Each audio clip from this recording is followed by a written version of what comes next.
our newsroom. Hello and welcome from Johannesburg here in South Africa. My name is, of course, Stephen Jansen.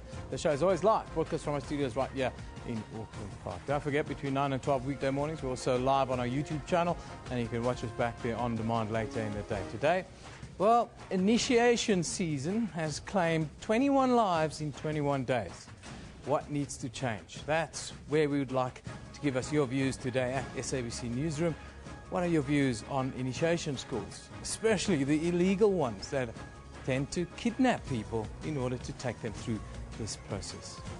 We'll devote most of our time this morning to this, but first let's get a news update from Elvis Presley.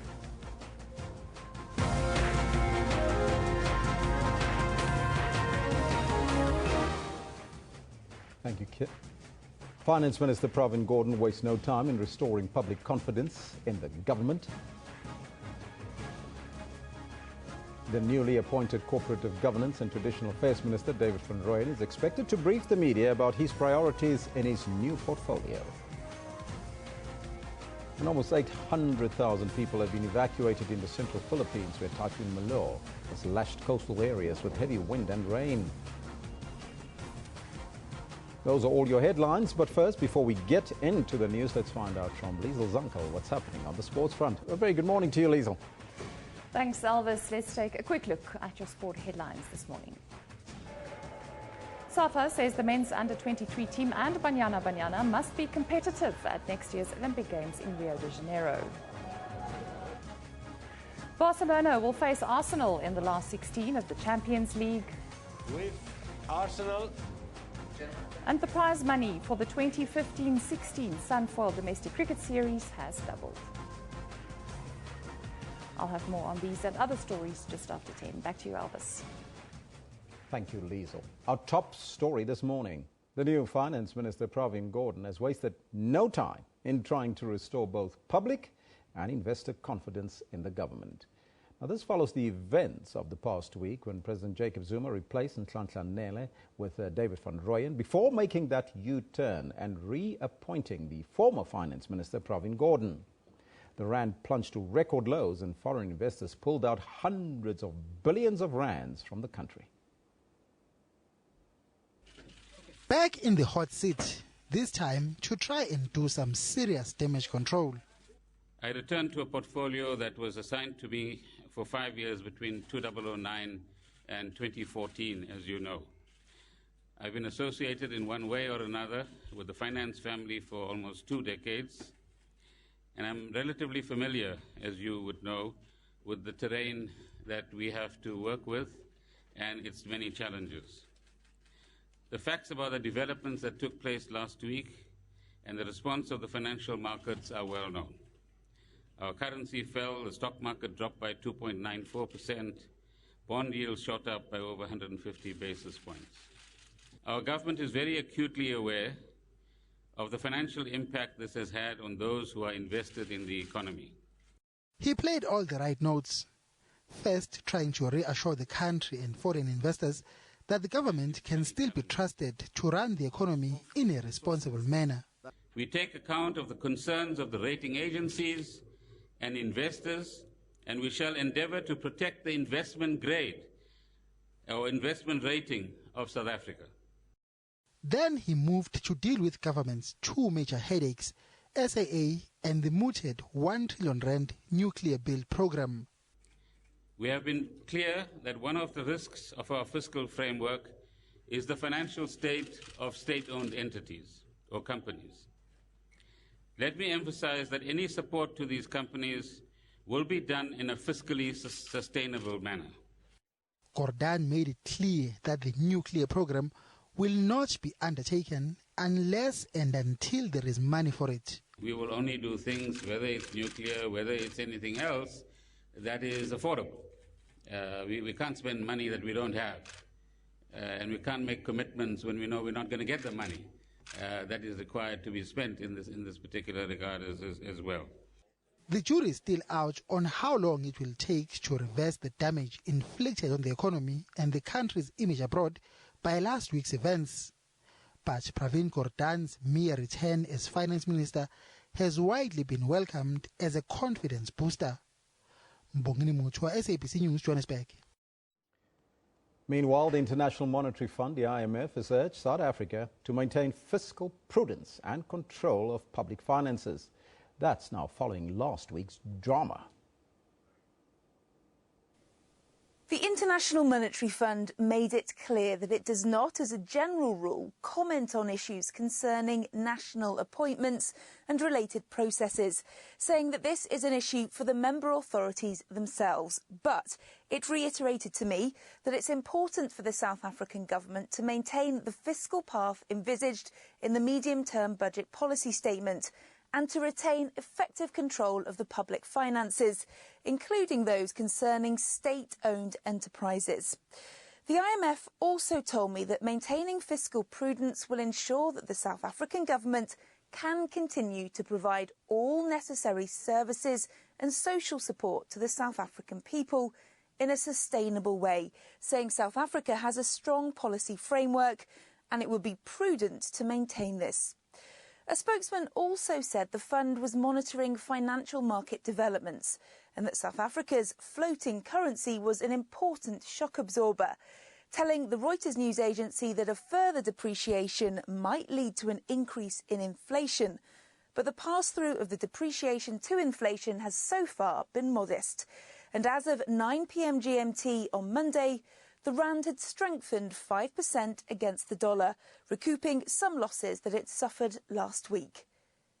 Kate Fisher, SABC News, Washington.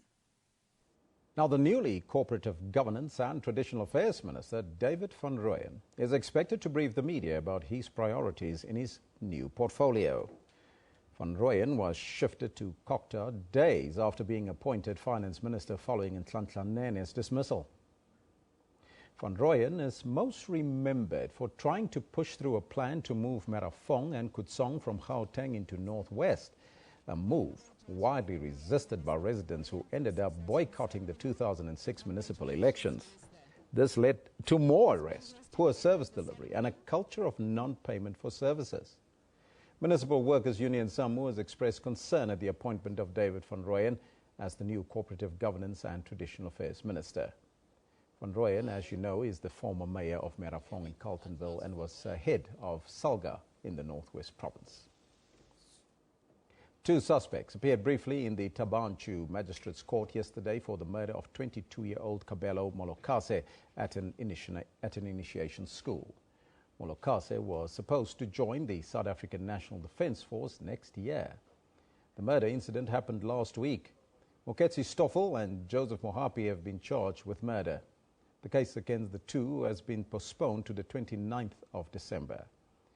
The owner of the initiation school, Jonas Lakaula, has been charged with running an illegal initiation school. He has been granted 2,000 rand bail. Now, as you know, our theme for today is initiation schools. Let's now cross over to Eben Janssens for more in-depth interviews and stories that have been making headlines in terms of initiation. Over to you, Eben. Oh, thank you very much, Jarvis. Yes, it's very concerning. They say 21 deaths in 21 days since the start of the season. More than 20 have died so far from botched circumcisions 3 weeks into the 2015 season. The majority of deaths were in the Chris Hani District Municipality in the Eastern Cape. Now, also two suspects have appeared briefly in the Tabanchu Magistrates Court in the Free State for the murder of a 22-year-old man at an initiation school. The age-old tradition is a rite of passage from boyhood to manhood, and is practiced mainly in the Eastern Cape and some other parts of South Africa. Now, the Eastern Cape Department of Provincial Cooperative Governance and Traditional Affairs spokesperson Mamkeli Ngam joins us in our Port Elizabeth studio this morning to talk about the latest concerns. Good morning to you, Mr. Ngam. Thank you for joining us today. Good morning to you, Eben, and your listeners this morning. Mr. Ngam, thanks for the opportunity. Absolutely. Thank you for coming through today. I want to ask you, tell me, how concerned are you with what is happening in the Chris Hani District Municipality in the Eastern Cape right now?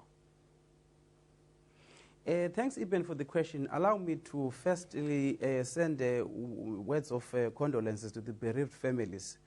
And we just praying with them during this difficult time in their lives. Coming directly to your question, Ibn, the situation that is happening in our province, it remains a concern to the department and to the provincial government as a whole. As things stand at the moment, the death toll has reached 30 young lives that have been lost so far. And we remain concerned as the department to ensure that going forward there are no deaths in as far as the practice of the ritual is concerned. What about the rescue centres you're setting up around the province? Tell us the plan with the rescue centres and how do you think it's going to help in bringing down the number of people that die at the hands of botched circumcisions? What we envisage in as far as the issue of rescue centres are concerned, the intention was to work hand in glove with CODEFSA to ensure that in the Christianity municipal area, we were going to evacuate all initiates from the original initiation schools, take them to the rescue centers for immediate medical attention. Because our observation is that through the monitoring process, the issue of heat and dehydration is affecting them negatively in that area.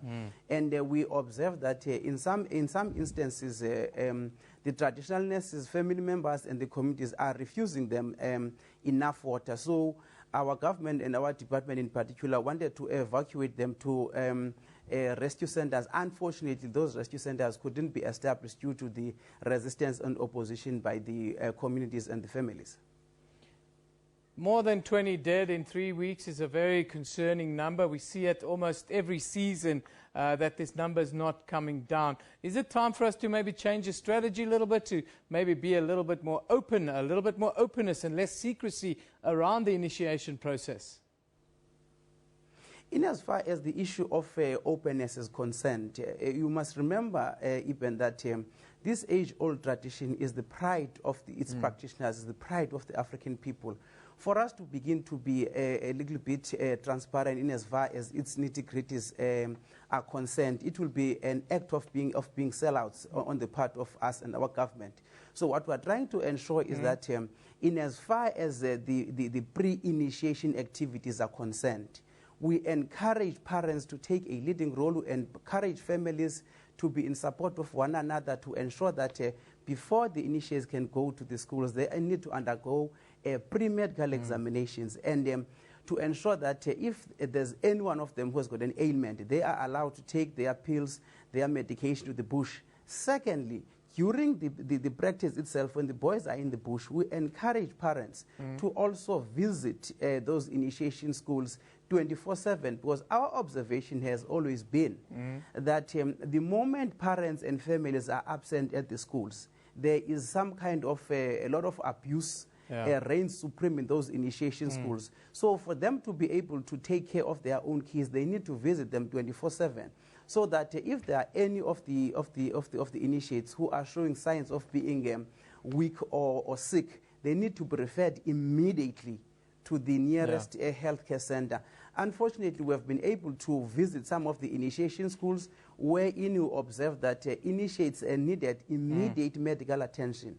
Unfortunately, for instance, in the Tentergate area, in the Christian municipal area, the families of the boy that was sick, they refused to refer that initiate to hospital. And it's a very much unfortunate situation to us as government and the department, because we only intervene here where there's a death. We don't want to interfere and disrupt the practice where there is stability and where the initiates are being taken care of. I want to ask you one question. We talked about the secrecy. We now see on social media, you know, the world is changing, sir. There's technology and cell phones and all these things. And we're seeing some initiates putting pictures of themselves in initiate school while they're going through this process. How do you view this? We view that in a very negative light. It's a no-no in as far as the department is concerned, because what we want to ensure is that the initiation process, it's a rite of passage from boyhood to manhood. It's a school where these boys are supposed to be taught how to behave responsibly by the traditional initiation nurses and also the surgeons as well as the parents. for them to start to behave the way they are doing in terms of the selfies, it's a no-no in as far as the department is concerned. And we want to encourage parents and the traditional nurses to ensure that that thing does not happen anymore, because it's bringing shame and a lot of negative attention to the ritual, whereas the ritual has to be taken seriously and kept as secret as possible. I thank you for joining us today. That's Mamkeli Ngam, who is the Eastern Cape Department of Provincial Cooperative Governance and Traditional Affairs spokesperson. We continue with a theme of initiation schools. What are your views? What do you think of them? There's lots of questions around this. Why is there a veil of secrecy over it always? We've just heard what the spokesperson said around that. They view it as a very sacred ritual rite of passage. And that's why there has to be a certain secrecy element to it. And obviously standing by to try and lift that veil of secrecy a little bit as he talks to someone who's gone through this process. Thank you, Yeba. Now, the custom of initiation is a very age-old custom among many African ethnic groups. Although it has been practiced for so many years, there are still some who try by all means to keep what happens in the mountain a secret. Now, this means forbidding the use of cell phones and of women near the huts of the initiates. However, for the past few years and recently, initiates have been seen making contact with the outside world and even taking selfies. Now, this act has received criticism, as you just also heard, from government's point of view as well. Its views disrespecting the custom. Joining us now from Cape Town studio is a young man who has been through the process of initiation. He's also a comedian, Tsepiso Nzayo. Tsepiso, very good morning to you and welcome. Good morning to you, and good morning to the viewers. Thanks for having me. Now, Tsepiso, you as a young man, you went through the process. First and foremost, I would like to maybe check with you, what were some of the fears and the trepidation that you went through before you went to the initiation school? For us to go to initiation schools, like as a boy, you have to go, because if you don't go as a Xhosa boy to the mountain, you'll remain as a boy. So you will be ridiculed. You won't have privileges to some of the functions, and then you can't fully participate in some of the events that will be happening around the communities. Now, take us through your journey and the challenges that you faced when you were there. And what about the treatment at these particular initiation schools? For us, because I went to the Eastern Cape, and then that was like 13 years ago, so there were no challenges per se to say, because if you are doing it correctly, like, you won't have the difficulties and challenges that we are having now. So, like, you have to involve, like, because nowadays they are taking like young boys, like for instance, you can't have a 12-year-old initiate, so have to be 18 to go to the mountain and have a registered traditional nurse. Everything must be done according to the legitimate ways, so that everything will go into order. So those were the processes that I followed. So that's why I went there and came back okay. There were no challenges that I faced. If you go through the process as a young boy, as you said, they go from the age of 12 now these days, are you allowed to show emotions? Are you allowed to cry when you hurt and when there's pain during this process? Because as we all know, the circumcision is very sacred, and it must be sacred. So I can't like fully divulge like on national TV like what is expected of you, because it's a sacred one. It's supposed to stay secret, not what is happening nowadays, where you see like the secrecy is being compromised by initiates taking selfies and taking pictures and posting it on social networks. Do you think that compromised the custom? Yes, it does in a way, because no one's supposed to know what is happening there. There are females who are not supposed to know. There are boys who have not been to the mountain, and your family members are not supposed to know what is going to the mountain. That is one of the fundamental rules of not to reveal anything that is happening there. It's between you, your traditional nurses, and the guys who are instructing you while you are there in the initiation school. But why is the legitimate ones. But why is this so important to have this veil of secrecy around the initiation process? Because the initiation process, it's a rite of passage from from being a boy to manhood. So you are being taught like the ways of life, how to conduct yourself as a man. Like going to the mountain is the first step of you being a man. So that's why you are being given like life values, they are instilled to you. So that's why it is very important to have people who are known in the community and not just someone who will hijack boys or take boys and have illegal initiation schools, because that's where everything is being lost. So you need to have someone who's being known, someone who's reputable in society, not just anyone. Now, you're talking about selfies. We got a couple of pictures here that some of the initiates have been taken, and show you some of those pictures. Now, the media is also reporting about this generally, and a number of documentaries has been made, and there's even blogs being made around circumcision. But don't you think this on its own exposed the age-old custom of circumcision then?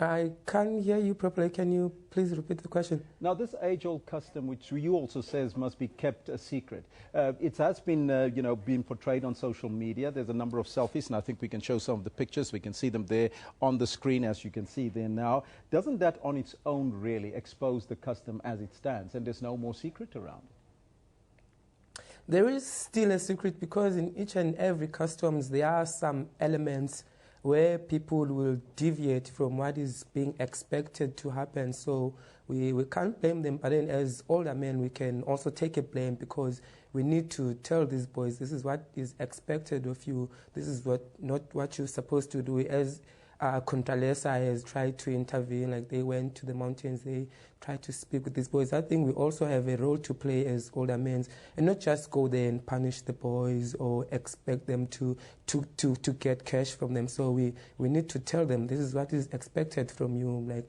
you're not supposed to do A, B, and C.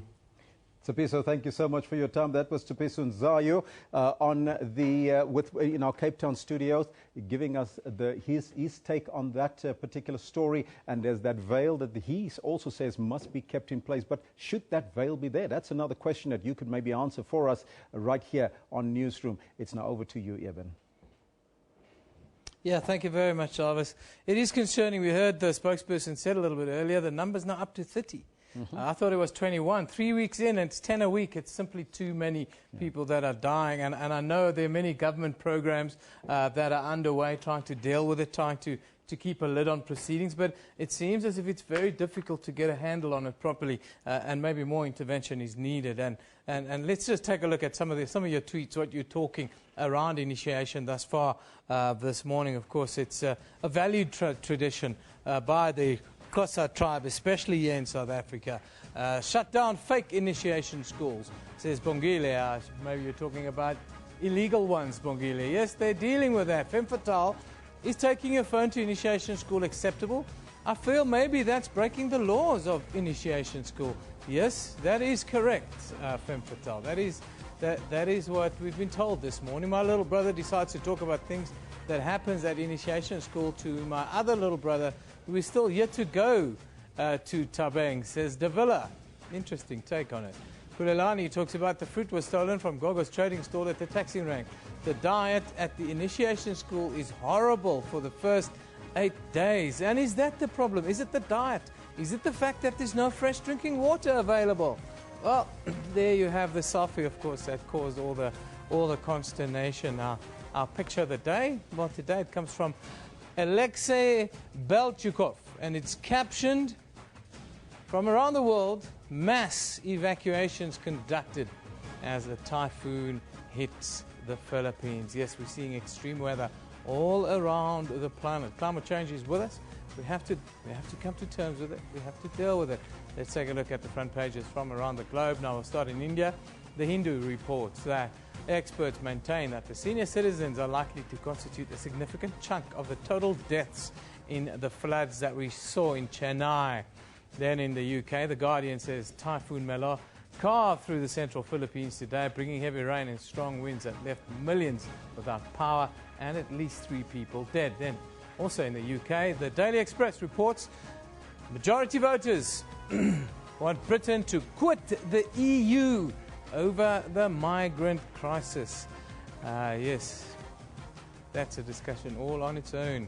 Let's take a quick look now at what's happening around our country in South Africa. In Johannesburg, where 39-year-old Fani Dupré, the man accused of murdering his wife and 2 teenage children, well, he's expected to be back in the Vanderbijl Park Magistrates Court, where he will formally apply for bail today. It's a story that's hit the headlines and been, well, on the front pages over the last couple of weeks. But time for us to take a break now. Don't forget our question of the day, initiate schools. What are your views on them? There are many questions. We couldn't have one. We've got to have 4 or 5 questions. The veil of secrecy, circumcision, all these questions. We want you to tell us what do you think at SABC Newsroom after a short break, of course.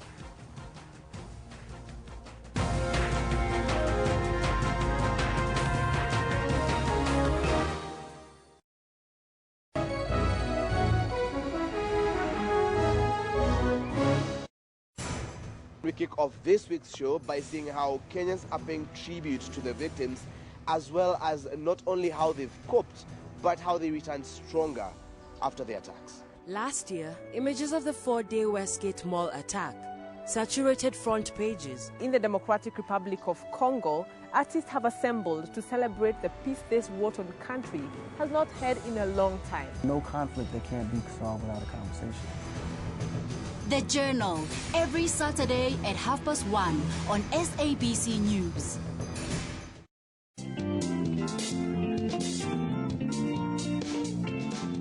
Born with malformation of the limbs, David lives his life to the fullest. I got this. Let me try on my own.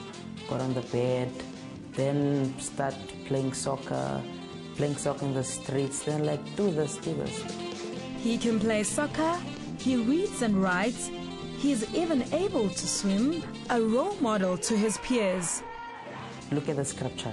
It doesn't say I'm a conqueror, it says I'm more than a conqueror. Join your host, Buleng Mulebati, on Bupilong every Friday at 17:30.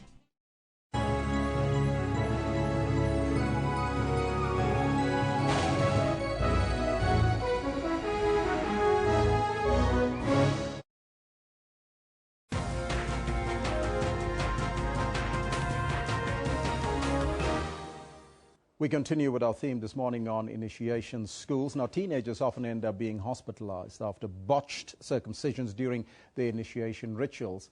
These boys are often admitted with septic wounds and often dehydrated. Earlier this year, 16 boys fled one local initiation school when the health officials visited it. The Department of Health is concerned that in many instances, the initiates go to the hospital when it's too late to save their lives or their male organs. Boys with medical conditions who need chronic medication do not have a chance to take their treatment as well. Now, to talk to us about the difference between traditional and modern medicine, we have the chairman of Rural Doctor Association of South Africa, RUDASA, Dr. Desmond Kegakilwe, via Skype from Vryburg in the Northwest. Doctor, a very good morning to you and welcome. Good morning and thank you. Now, Doctor, what would modern medicine do differently from traditional practice from a health point of view, given the deaths at these initiation schools? Yeah, I think the modern medicine, what it does, is all about a procedure in terms of how the individual is trained.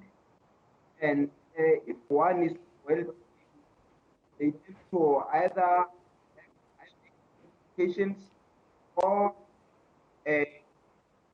partially not doing it from.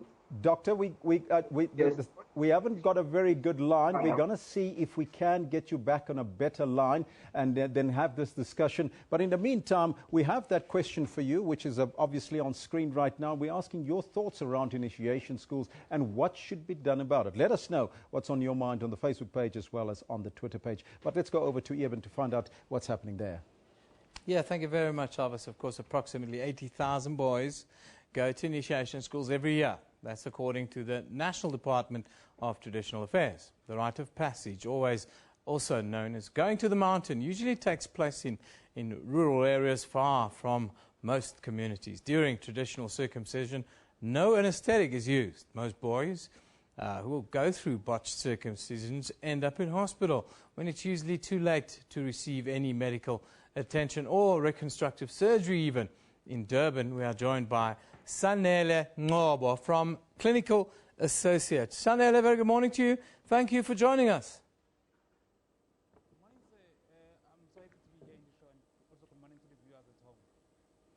Sanele, you talk about dangerous circumcision here in South Africa. What do you mean when you talked about that?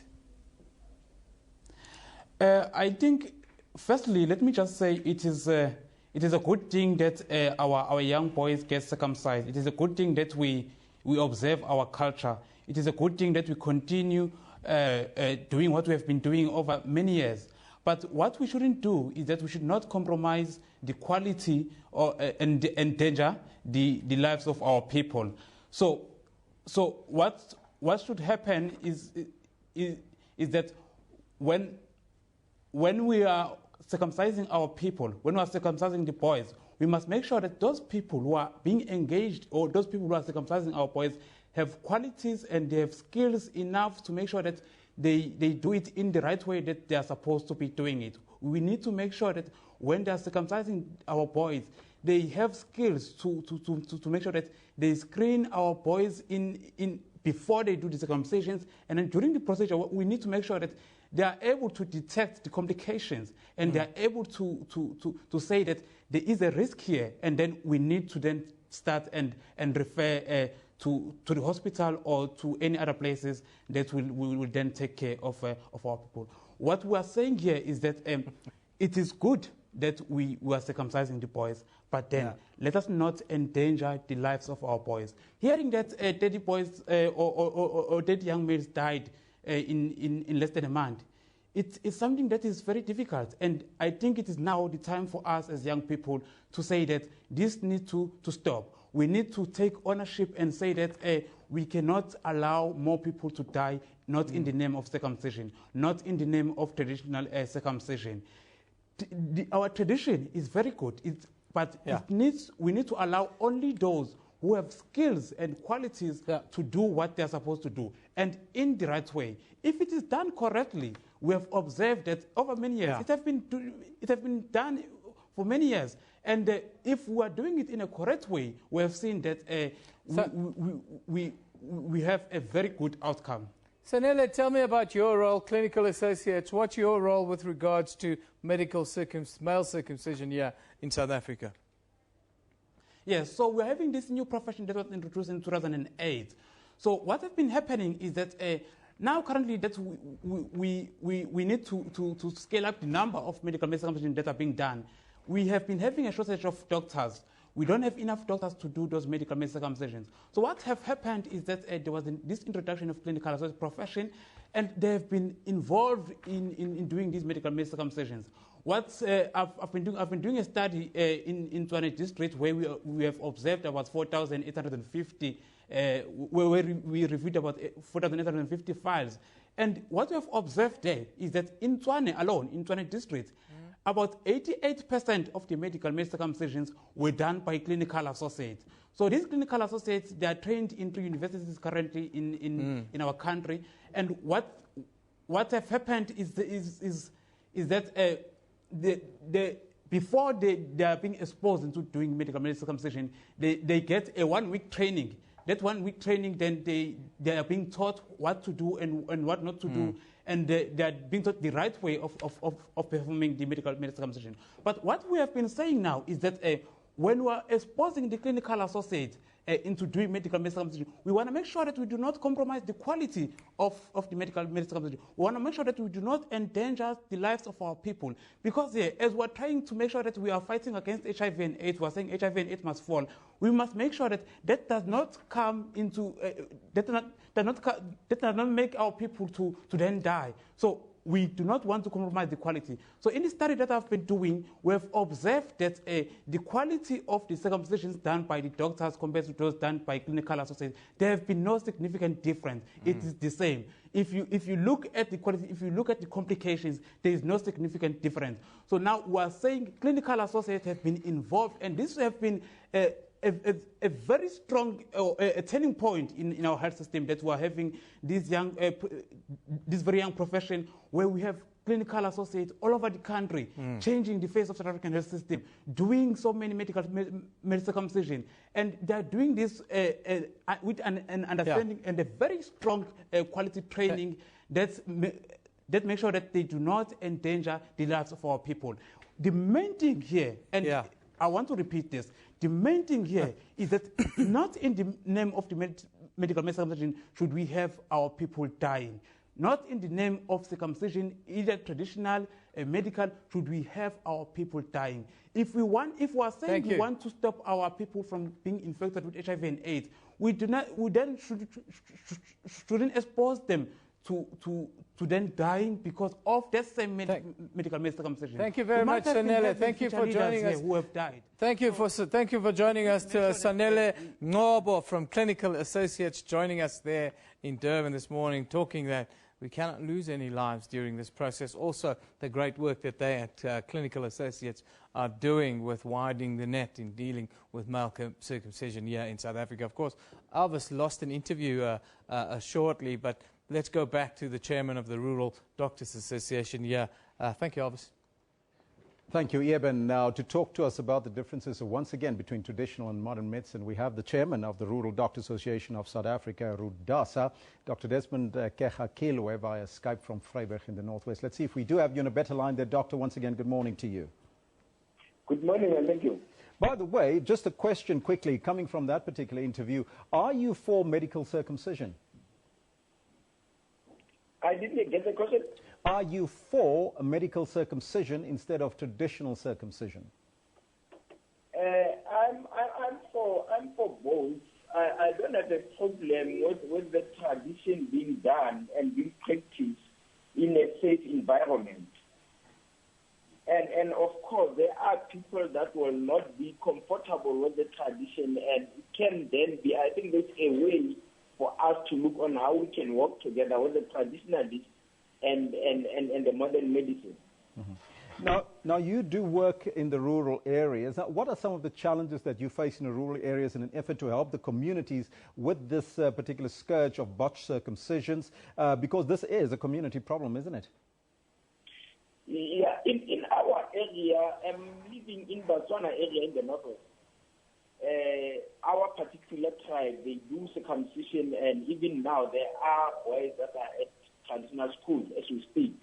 And we have a good working relationship in that they apply to the tribal authorities, and the tribal authorities, they either through the nurse or the clinical associate or the doctor will evaluate and examine all those that will be going for the traditional school for that season, and we give them either they are fit or not fit, looking at other medical conditions. And during the period, we have one of our own, if one there and in the traditional allows, they call us, and there'll be a person who will sort of do the rounds, either on weekly and daily basis. And if there's a problem, they call. If there's a need for hospitalization, they called, and we never had any casualties around. The only casualty that we had, unfortunately, this year, it was a young boy who was, I think, in my view, medical related, because I'm the one who examined the boy. At the clinic, not at the school, but they have brought him because he was vomiting. So in terms of complications per se, I've never observed one in the area, and they have yearly around 500 boys going to different in the area that they catch our assessment population. Now you did indicate, doctor, that you both for traditional and even a modern circumcision. But do we still have to hide behind tradition when we do see our young boys die in the bush? There's no place in tradition for the boys to die at the bush. That is my view, and that is how the tradition, the belief of the tradition. So, unfortunately, there are circumstances which they have died, which we have called, as we have called to say we need safe practice, tradition practice for all our rural population. Are there advantages or perhaps disadvantages of traditional medication vis-a-vis modern medicine? I'm not sure if I'm at the right position to say that since I've never been there, but from the views, general views that we have, is that firstly, it needs to be under safe environment. Obviously, if it's done not under safe environment, it's not safe. And secondly, it needs to be done by the proper trained person, and we need to observe the physical condition or the other way to use the health status of the individual, if there are any other associated illnesses and all that. And secondly, and lastly, we need to observe if there are any complication and act immediately. So in absence of those, it's not at all safe, and I would not also condone the traditional circumcision to happen if those are not observed. And there must be also an immediate follow-up or immediate plan in case of any complication, including in case of any outbreak of any disease. There might be in contact with the local health authority. Doctor, thank you so much for your time. That was Dr. Desmond Kegakilwe, live from Vryburg now. We do apologize for that bad connection on Skype, but that's all we could do to get that particular interview, a very important one. And right now, let's take a look at some of your comments and, of course, what Eben has got for you online.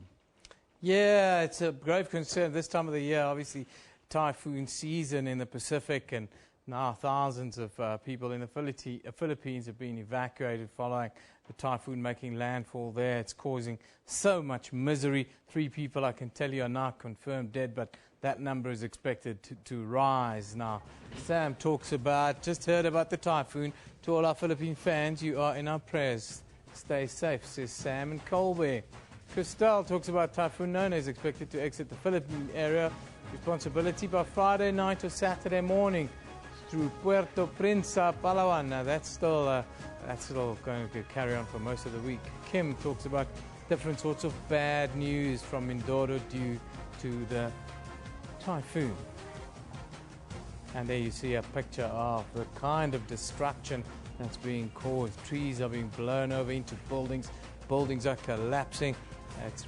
People are stuck because of flooding. It's a real problem in the Philippines right now. Let's take our question of the day quickly. We're talking about initiation schools now. We're 3 weeks into initiation season, and I can tell you that the Department of Cooperative Governance and Traditional Affairs have now told us in the Eastern Cape the number is 30 of initiates that have died. What are your views on it? We have many different views on it here in South Africa. We're trying to go through most of those here today. Later we'll talk about masculinity. But first, let's take a look at what's on our Facebook page. Actor and comedian Bill Cosby has sued 7 women who accused him of defaming them by saying they lied when they accused him of sexual assault. And former Hawks head Anwar Dramat and the former head of the crime-busting unit in Gauteng, Shadrach Sabea, being investigated again for their alleged role in the rendition of a group of Zimbabweans. Finally, the Department of Agriculture and Forestry and Fisheries says it has detected an outbreak of foot-and-mouth disease in cattle in the Limpopo province, and that is causing major concern. There's also issues around the lack of water and drought, as you can see from that picture. So, worst time for the animals now to also be getting sick. After the break, we're going to talk to Professor Kapane around masculinity in modern-day South Africa. Don't go away.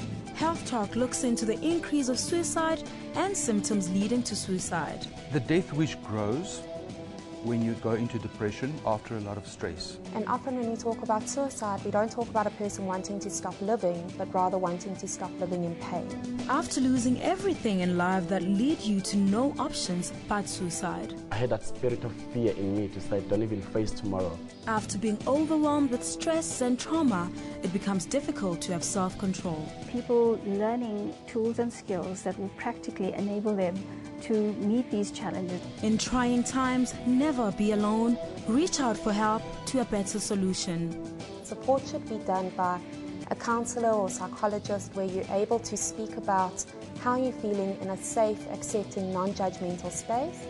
For all your health tips, join Dr. Silo Mutawung every Saturday from 9 till 10.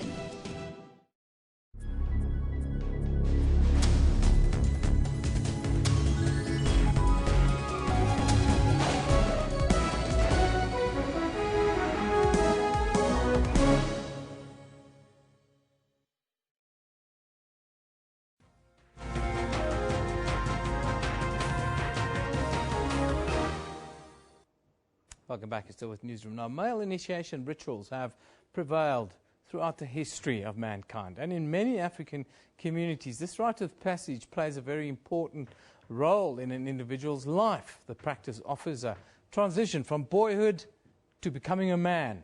And it's during this period that boys are often exposed to communities' customs and traditions. But so very often, the transition into manhood has become synonymous with death, pain, in some cases even torture here in South Africa. Now, from our Cape Town studios, we are joined by Professor Kopano Ratele, an expert in violent masculinity. Professor Kopano, thank you for joining us again. Thank you for having me, Yeben. Masculinity is always at the forefront of our problems in South Africa, isn't it, Professor? But I want to talk about the cultural dynamic around the initiation schools and the deaths that we're seeing.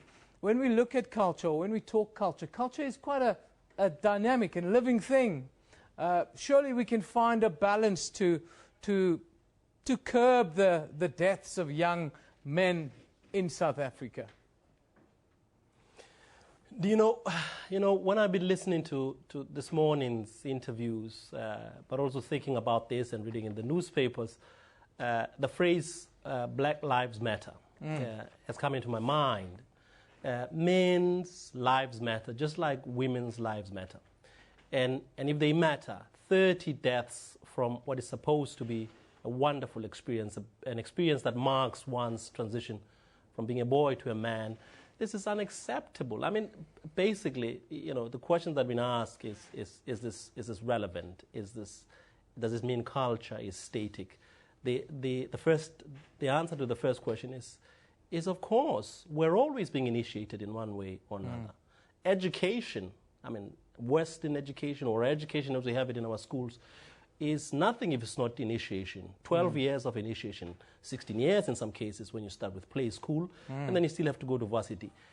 Education is about initiating people in particular ways of thinking. So, initiation schools are about that, about initiating men into particular kinds of masculinities. So this is always necessary. But death is not necessary. Why in South Africa do we always seem to have a connection between violence and masculinity? It's a long, long history, and it's a history that's not gone by. It's very much present today. It's because of a host of reasons, including, a militaristic culture. It's about our histories of violence under the national liberation struggle, yes, but also certainly under apartheid and colonialism. It's about fractured communities, about families that don't have role models who model peaceful masculinities. It's about drugs, it's about inequality, it's about poverty. So it's a whole lot of reasons working at different levels. Level one, of course, if you're studying with the psychologies of this. So some people can't control their impulses, they've not learned to emotionally regulate, as you say. And then right up at the top you have policies that always consistently indicate that violence is not an acceptable way of handling solutions and conflicts. But clearly you live in a world where a number of countries, Syria, Afghanistan, Iraq, a number of reasons all over the world where you see that violence is seen as a way of resolving political problems, but also interpersonal problems. At these initiation schools, we always hear stories of abuse, some of them even torture. If this is the process that takes you into manhood, are we breeding men that accept that they have to go into the world with a violent outlook? Well, there are two parts to your question. One is, look, I mean, in any particular structure or system like this, where you're trying to initiate men, you'll find hustlers, two-timers, pimps, all kinds of characters that do not and cannot be entrusted with initiating young men into manhood. So you have that. Illegal schools, people who will torture, because they don't know what they're doing. All they need is to be paid at the end of the day. They need money. So you have to deal with that. You have to deal with that. But by the way, before I continue, I have to say, this particular program this morning is fantastic because you need spaces like this. You need spaces like this where you bring doctors, initiates, people who run schools, and people like me who will comment on that from a perspective of masculinity or violence. So you need to speak and deal with people who are hustling because they want money, and they have no good reason to be close to young men. So that's the one particular reason we have to underline this, and then you have to move forward. How then do you begin to make the schools what they initially intended to be, which is to mark a moment in young men's lives into adult masculinities. Professor, I don't want to be controversial for the sake of being it, but I think we've had part of this discussion going forward. If you can hear me, isn't it time for us to structure the process of becoming a man in South Africa a little bit better, and maybe even opening it to other races? I think it's a wonderful way to build trust and understanding. Yes, I agree. I think we spoke about this previously, and we have said this. And earlier on, we were speaking about this particular reason. I mean, there are things that have to remain secret. As I said, I always say that there's a good reason to have secrets. Families have secrets. If you didn't have secrets in the world will not function well. I've said this before. But here is this thing that can be beautiful. And I have had experiences from men, Xhosa men from Bapedi, Basotho men, I'm Sotho myself, who have gone through this practice. Although I have not gone through this practice myself, because I think somehow I don't want to put my life in the hands of people who don't know anything about masculinity, who don't know to reconcile the old ideals of bringing boys into manhood with the present ideals that are contained in our constitution. And part of what you're asking is, can't this be used as a moment where you could bring different groups, different cultures to learn from these cultures where this practice is experienced and is engaged? Yes, I think so. I think not only people who are non-Xhosa, but also people who are non-black can be brought into the embrace of this culture. Because if you get a good teacher, if you get a man who has thought about this, and I've been reading about some men who are also working with doctors, who have been doing this for scores of years. So an 89-year-old man who has never lost a life. You need that man. You need to know what they do. And if I could have a chance to learn, even at this age, from a man like that, I'll be a better man for it. So you need men like this. But I should say this again. But a question is, can you bring these the practices, the learnings that you have in initiation schools into a conversation with the constitutional ideals, such as, I mean, fundamentally you have this thing about equality. Equality is an important ideal in our country, and you need to bring equality into conversations with what is taught in these schools. Thank you, Prof. We've run out of time. It looks like you've run out of your hearing aid there as well. But always fantastic to talk to you about this. I think we need to change the way we think about what makes us South African within the wider context and so forth. Thank you as always for joining us. That's Professor Kopano Ratele. We're talking about, of course, we were talking about the rite of passage, masculinity, violence. Anyhow. Good news for us Pirate fans. The Buccaneers have been nominated as the Club of the Year for the 2015 CAF Awards. This, of course, following the impressive Confederation Cup run this year. Yes, Orlando Pirates are loved across the continent. This is what some of the supporters are saying, while Orlando Pirates will battle it out with USM Algiers, TP Mazembe, and Utals Tusuel in the club category. Yes, that is the case. Following the impressive Confed Cup Orlando Pirates have been nominated for the Club of the Year for 2015. I don't see many media houses running this story yet. Clarence talks about congratulations to Pirates for being among the best in Africa, even though your website doesn't know about your nomination. It happened overnight, Clarence. You cannot be that harsh, my friend. It happened overnight. I'm sure Mickey will be back at work shortly.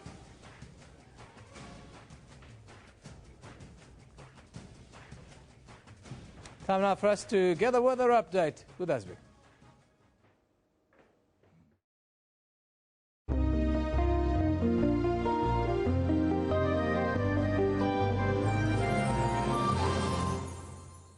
Thanks very much and warm welcome. Let's take a look at your weather details where we're seeing heavy rainfall forecast over the interior of Zimbabwe and some parts of Mozambique from Beira all the way to Harare, some parts of Masvingo as well for today. So if you're around those regions, do or be on the lookout. 30% chance of showers forecast over the northern parts of South Africa, covering some parts of Gauteng, moving to Limpopo and Mpumalanga as well, with morning fog patches over the interior of Mpumalanga and KwaZulu-Natal. Tomorrow, we're seeing clear skies or low chances of rainfall over the northern parts, moving to Zimbabwe, with Harare covered by 30% chance of rainfall. Along the coastal regions of South Africa, we're seeing 30% chance of showers due to an onshore flow, bringing in moisture and cooler air over those regions. And moving to the northern parts, we're seeing about 30 to 60% chance of thunder showers over the northern parts of Mozambique. Temperatures will reach a maximum of 26 over Pretoria, with partly cloudy skies over the northern parts and isolated to scattered thunder showers. Moving to the far northern parts, Lusaka, cloudy with a maximum of 28 degrees. Moving to the interior, we're seeing 30% chance of showers covering most parts, but moving to the far eastern parts, we're seeing about 80 to 60 and 100% chance of thunder showers over those regions. And Mombasa covered by 80% chance of thunder showers for today. Tomorrow, we're still seeing 30% chance of showers over those regions and 30 again over the interior to 60% chance with those darker marks. Temperatures will rise to a maximum of 22 over Kigali with drizzle. Otherwise, isolated thunder showers over the central interior. Addis Ababa at a maximum of 22 degrees. To the northern parts, we're seeing clear skies over most parts, but 30% chance of showers forecast over Chimbodi and Sanaa. Otherwise, clear skies over most parts of the northern parts for today and tomorrow. We're still expecting similar conditions, 30% chance of showers, but clear over most parts. Cairo covered by 30% chance of showers for tomorrow. A maximum of 21 over Cairo and 17 over Benghazi, 13 over Baghdad with 30% chance of showers. Damascus, sunny with a maximum of 17 degrees for tomorrow. Towards the western parts, we're still seeing clear skies over most parts, but 30% chance of showers over the southern parts, and it will be clear for today over Lagos. That is all from the weather desk. Ndawiyando.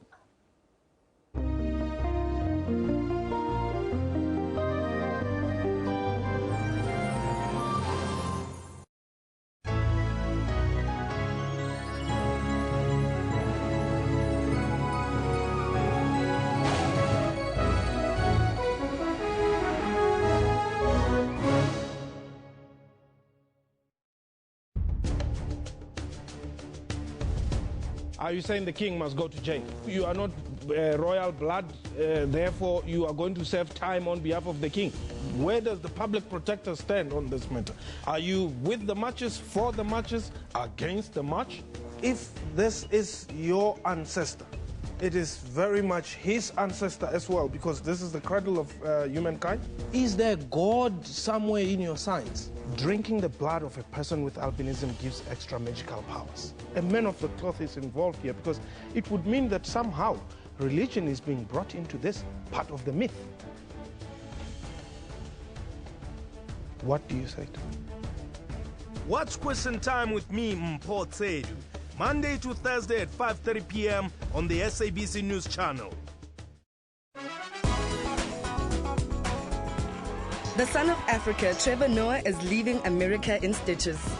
I never dreamed that I would one day have, well, two things really. An indoor toilet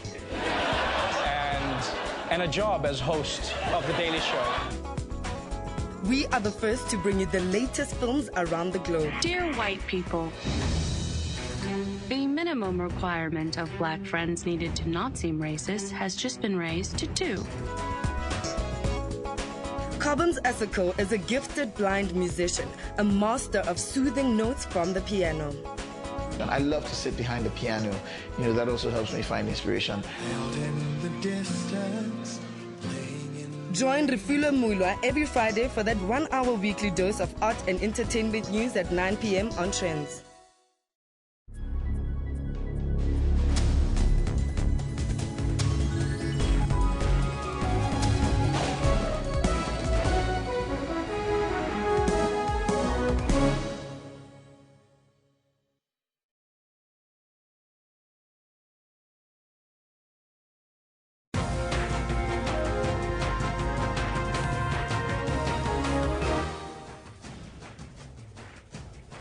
It's 10:00 hours Central Africa time on this Tuesday, the 15th of December 2015. You have exactly 14 days to go before Christmas.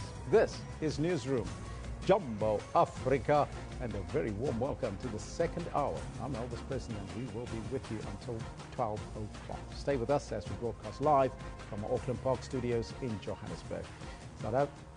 Now, we're also streaming live on YouTube with the entire show available on our YouTube channel. But we'll take a quick break and take a look at our headlines. But before we do that, Liesl, I said 14 days. It's actually 10 days, isn't it? Hey, it's around the corner. It sounds so unbelievable that we're at the end of the year. I know, right? I was thinking, okay, another 2 weeks. But the reality of the situation is that the days are going by so quickly these days. Yes. And that you almost, I literally cannot believe that this is the end of 2015. It's unbelievable. And and that we're approaching 2016. I mean, this year, so many highlights, so many things that has happened. So especially I understand on the completely. sports field as well as in the news front. I mean, and it's an unbelievable news week in the last week or so. I mean, incredible news week we had. And of course, on the sports front as well, especially what's happening at FIFA. So it's a lot of things that's happening. And as I said, you have 9 days now to buy your Christmas gift before Christmas. So let's take a look at all your headlines for the final hour.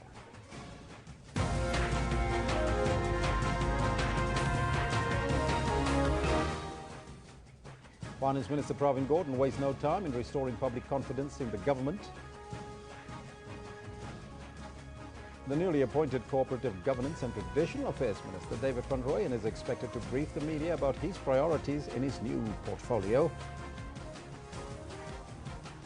And almost 800,000 people have been evacuated in the central Philippines, where Typhoon Malor has lashed coastal areas with heavy wind and rain. Now, those are all your headlines, but first, before we get into the news, let's find out from Liesel's uncle what's happening on the sports front. Thanks, Elvis. Let's take a quick look at your sport headlines this morning. SAFA says the men's under-23 team and Banyana must be competitive at next year's Olympic Games in Rio de Janeiro. Barcelona will face Arsenal in the last 16 of the Champions League. With Arsenal. And the prize money for the 2015 and 16 Sunford Domestic Cricket Series has doubled. I'll have more on these and other stories in this hour. Thank you, Liesl. Now let's take a look at your top story this hour. The new Finance Minister, Provincial Gordon, has wasted no time in trying to restore both public and investor confidence in the government. This follows the events of the past week, when President Jacob Zuma replaced Nhlanhla Nene with David van Rooyen before making that U-turn and reappointing the former Finance Minister Provincial Gordon. The rand plunged to record lows and foreign investors pulled out hundreds of billions of rands from the country. Back in the hot seat, this time to try and do some serious damage control. I returned to a portfolio that was assigned to me for 5 years between 2009 and 2014, as you know. I've been associated in one way or another with the finance family for almost 2 decades, and I'm relatively familiar, as you would know, with the terrain that we have to work with and its many challenges. The facts about the developments that took place last week and the response of the financial markets are well known. Our currency fell, the stock market dropped by 2.94%, bond yields shot up by over 150 basis points. Our government is very acutely aware of the financial impact this has had on those who are invested in the economy. He played all the right notes, first trying to reassure the country and foreign investors that the government can still be trusted to run the economy in a responsible manner. We take account of the concerns of the rating agencies and investors, and we shall endeavour to protect the investment grade or investment rating of South Africa. Then he moved to deal with government's two major headaches, SAA and the mooted R1 trillion nuclear bill program. We have been clear that one of the risks of our fiscal framework is the financial state of state-owned entities or companies. Let me emphasize that any support to these companies will be done in a fiscally sustainable manner. Gordhan made it clear that the nuclear program will not be undertaken unless and until there is money for it. We will only do things, whether it's nuclear, whether it's anything else, that is affordable. We can't spend money that we don't have, and we can't make commitments when we know we're not going to get the money that is required to be spent in this particular regard as well. The jury is still out on how long it will take to reverse the damage inflicted on the economy and the country's image abroad by last week's events. But Pravin Gordhan's mere return as finance minister has widely been welcomed as a confidence booster. Mbongini Mutua, SABC News, Johannesburg.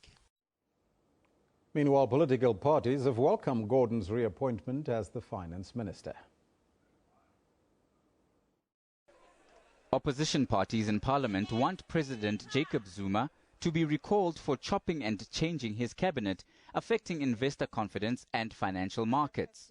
We welcome back Pravin Gordhan. He's got an experienced hand in finance. Now what needs to happen is that South Africans must unite for change. President Jacob Zuma is making irrational and illogical decisions, and the Constitution says he's unfit to hold office. We nevertheless are very upset and unhappy by some reckless decisions that the President has been made. As a result, the ACDP supports the call for the President to be recalled. Our country has never been in as difficult a position than what it is at the moment. Only last week, the national debt of our country shot past the 2 trillion rand mark. It is no accident, in my view, that Mr. Nene took a hard stand that he took in refusing to accept some of the things that he was being asked to do.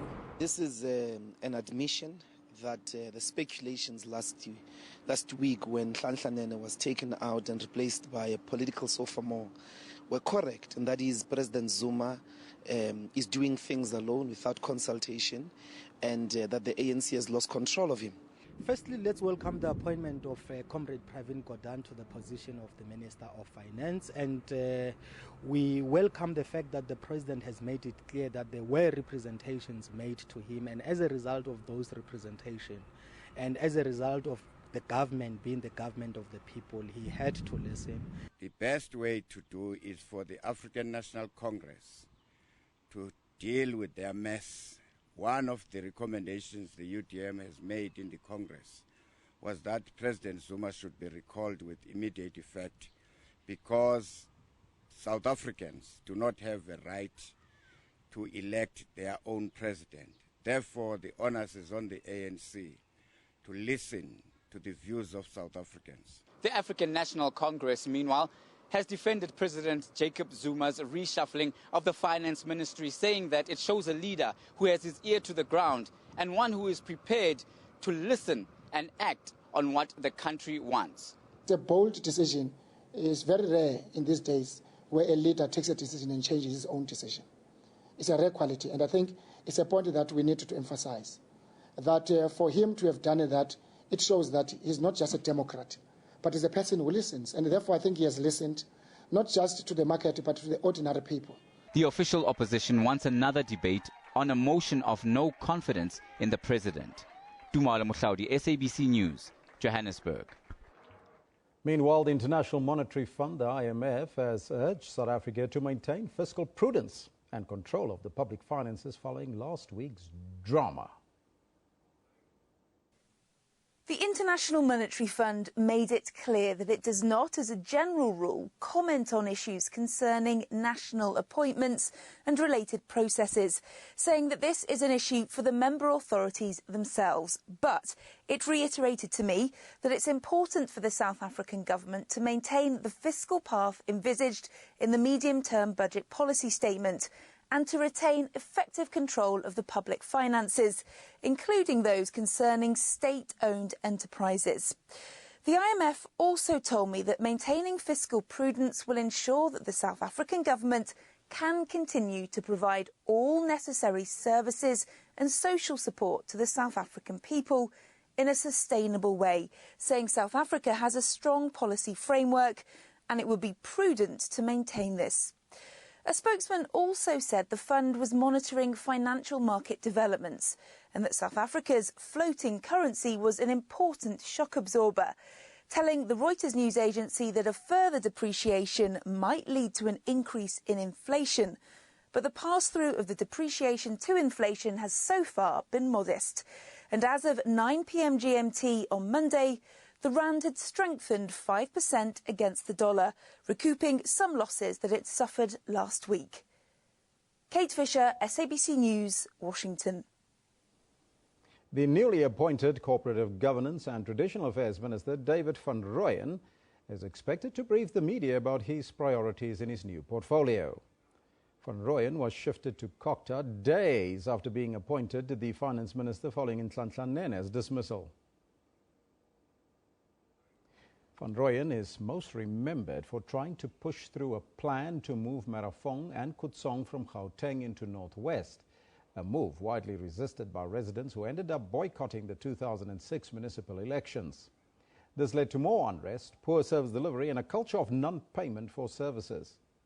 Municipal Workers Union SAMU has expressed concern at the appointment of David van Rooyen as the new Cooperative Governance and Traditional Affairs Minister. Van Rooyen is the former mayor of Marafong in Carltonville and was head of Salga in the Northwest Province. Northwest Premier Supremo Humapelo has defended President Jacob Zuma over the axing of the Finance Minister Nhlanhla Nene. Now, he was speaking in Pella village outside Rustenburg. The party is in the Rustenburg area in preparation for the January 8th statement, meeting with communities along the way to conscientize them about the event. While on the awareness campaign trail, Premier Mahumapelo could not resist the urge to defend President Jacob Zuma under attack for dismissing Finance Minister Nhlanhla Nene. Make sure that you focus on the strategic objective. No matter the noise about this and that, the President has led us very well. The community of Pella was grateful that government has not forgotten them. The government is coming to us and facing now to come and see what is happening, especially on the ground level. I can see that in time we will get many things that we need, as we are currently in need of water. The ANC is moving all stops to try and ensure that they host a successful event. It's also about going out to our masses, listening to our masses, humbling ourselves before our masses so that we can resolve the challenges that are facing our people. The national and provincial ANC leaders will be in the province to prepare for the January 8th activities. Tsolofelo Matibedi, SABC News, Pella Village near Rustenburg. President Jacob Zuma has signed the Criminal Matters Amendment Act into law. Now that spells bad news for cable and scrap metal thieves. The Act introduces harsher sentences for the destruction of essential infrastructure and more stringent bail conditions for perpetrators. The bill was debated in the National Assembly in October and was supported by all parties, with the exception of the EFF. Thieves robbed Eskom of conductors, cabling and related equipment worth 102 million rand in the last financial year. The regulation of the taxi industry in the country has been under the spotlight for a while now. While the Transport Ministry agrees that it's struggling to overcome the challenges facing the industry, it says it's doing everything it can to make sure that commuters are safe and treated with respect. Speaking to SABC News this morning, The Transport Minister, Dipuo Peters, says that her department is working closely with the taxi industry to regulate it. The biggest challenge that we have right now is the reality that as an industry, we haven't as yet been able to bring them under strict control. I'm happy to indicate that we have finally been able to engage with the industry, and we have resolved that early next year we need to be able to continue re-establishing what we call the National Working Group, which would be a joint initiative between the taxi industry and government to look at all the facets of the industry and to look at how we can be able to deal with the big challenges related to the lack of compliance, the lack of adherence to regulations, in particular by the drivers, but also how do we hold the operators responsible. I'm happy to indicate that we have even agreed that the minister and the industry will have bi-monthly, which means every second month, having meetings where we will be engaging with regard to how we strengthen this particular industry. One of the key things that we have resolved is that the taxi industry is here to stay. And it is important that the operators as well as those who are working in the industry take themselves serious. One of the things that we have also identified is the fact that because of lack of training of the drivers and those who are working in the industry, we find the lack of customer care, the terrorizing, I would say, of the passengers, not treating the passengers as important stakeholders. And we would also want to arrive at a point where we can have a passenger charter where the passengers would know what their responsibilities are. We have had a commitment from the industry about their role on road safety as well. Now, there was a welcome year-end reprieve for Helen Joseph Hospital staffers that is living in a nurse's residence. A week after the SABC News investigation team revealed their shocking living conditions, there was a radical transformation. Just last week, we showed you these shocking visuals on the left of the screen. Atrocious conditions that nurses came back to after a grueling shift. Overflowing toilets and burst pipes in a decaying building. And now the pressure on officials yielded swift results. The stench is gone and the floors are spotless. A breath of fresh air for health professionals. It feels very good because you wouldn't invite a friend here or you didn't even invite your co-worker to come and see where you're staying because it was dirty, it was smelling, and there were flies all over the place. Well, finally staff can look forward to returning here after a day or night's work at the hospital. Their dignity finally restored. Now what remains is for the full refurbishment process to begin early next year, which will continue to improve their living conditions. But it will be a costly long-term project. Early next year, the team will move in now to begin to renovate the place, but we need to evacuate some of the members of staff who are staying here.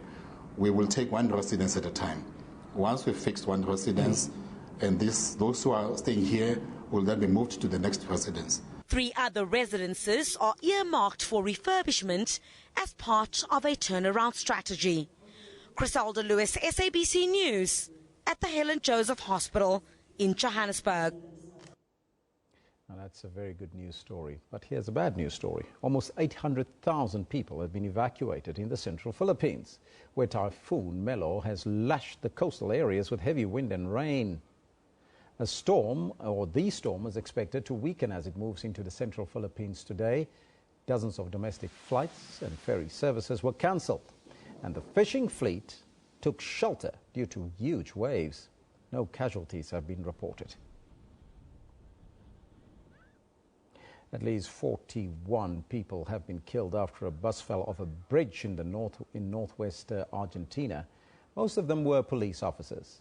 The bus was carrying around 50 people, most of them members of the Argentina's border police, when it came off the road and fell about 20 meters into a riverbed.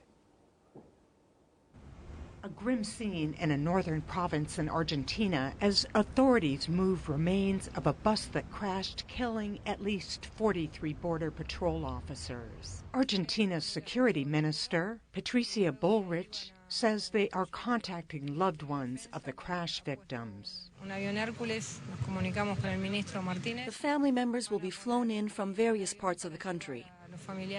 At least 8 people were injured. Border security has become a hot issue in Argentina as the country has emerged as part of a route used for smuggling cocaine to Europe and for human traffickers sending Syrian refugees through the Western Hemisphere. Now that's your news for now. Liesel's uncle is standing by with your sports news. Now, Liesel, a lot of sports in your sports news today, I believe. So, what did you say? Exciting sports in your sports news? I tell you, every single time you think, yeah, it's going quiet and there's not much happening, then there's a lot happening. So, yes, lots of soccer news and good news for Orlando Pirates fans. Well, there you go. These are with your sports news.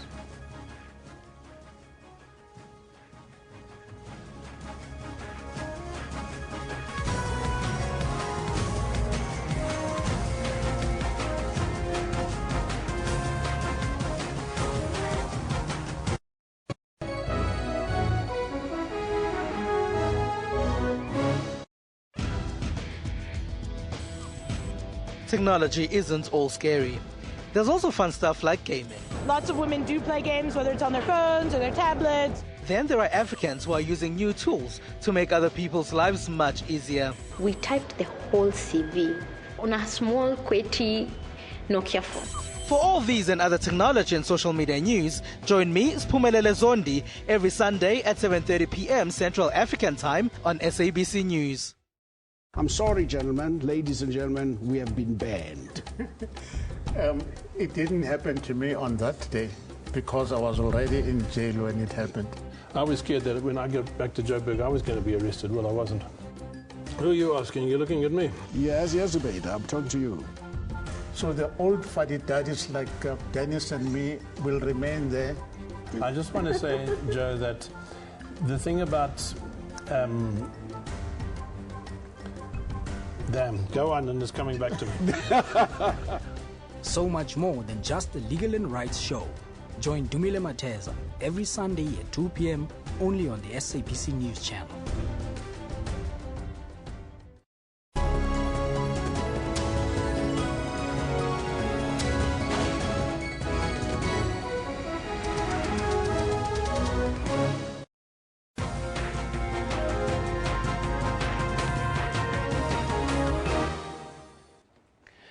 So before we chat about the sport news, we now cross to Boksburg for a media briefing by the Mkhonto Wesizwe Military Veterans Association.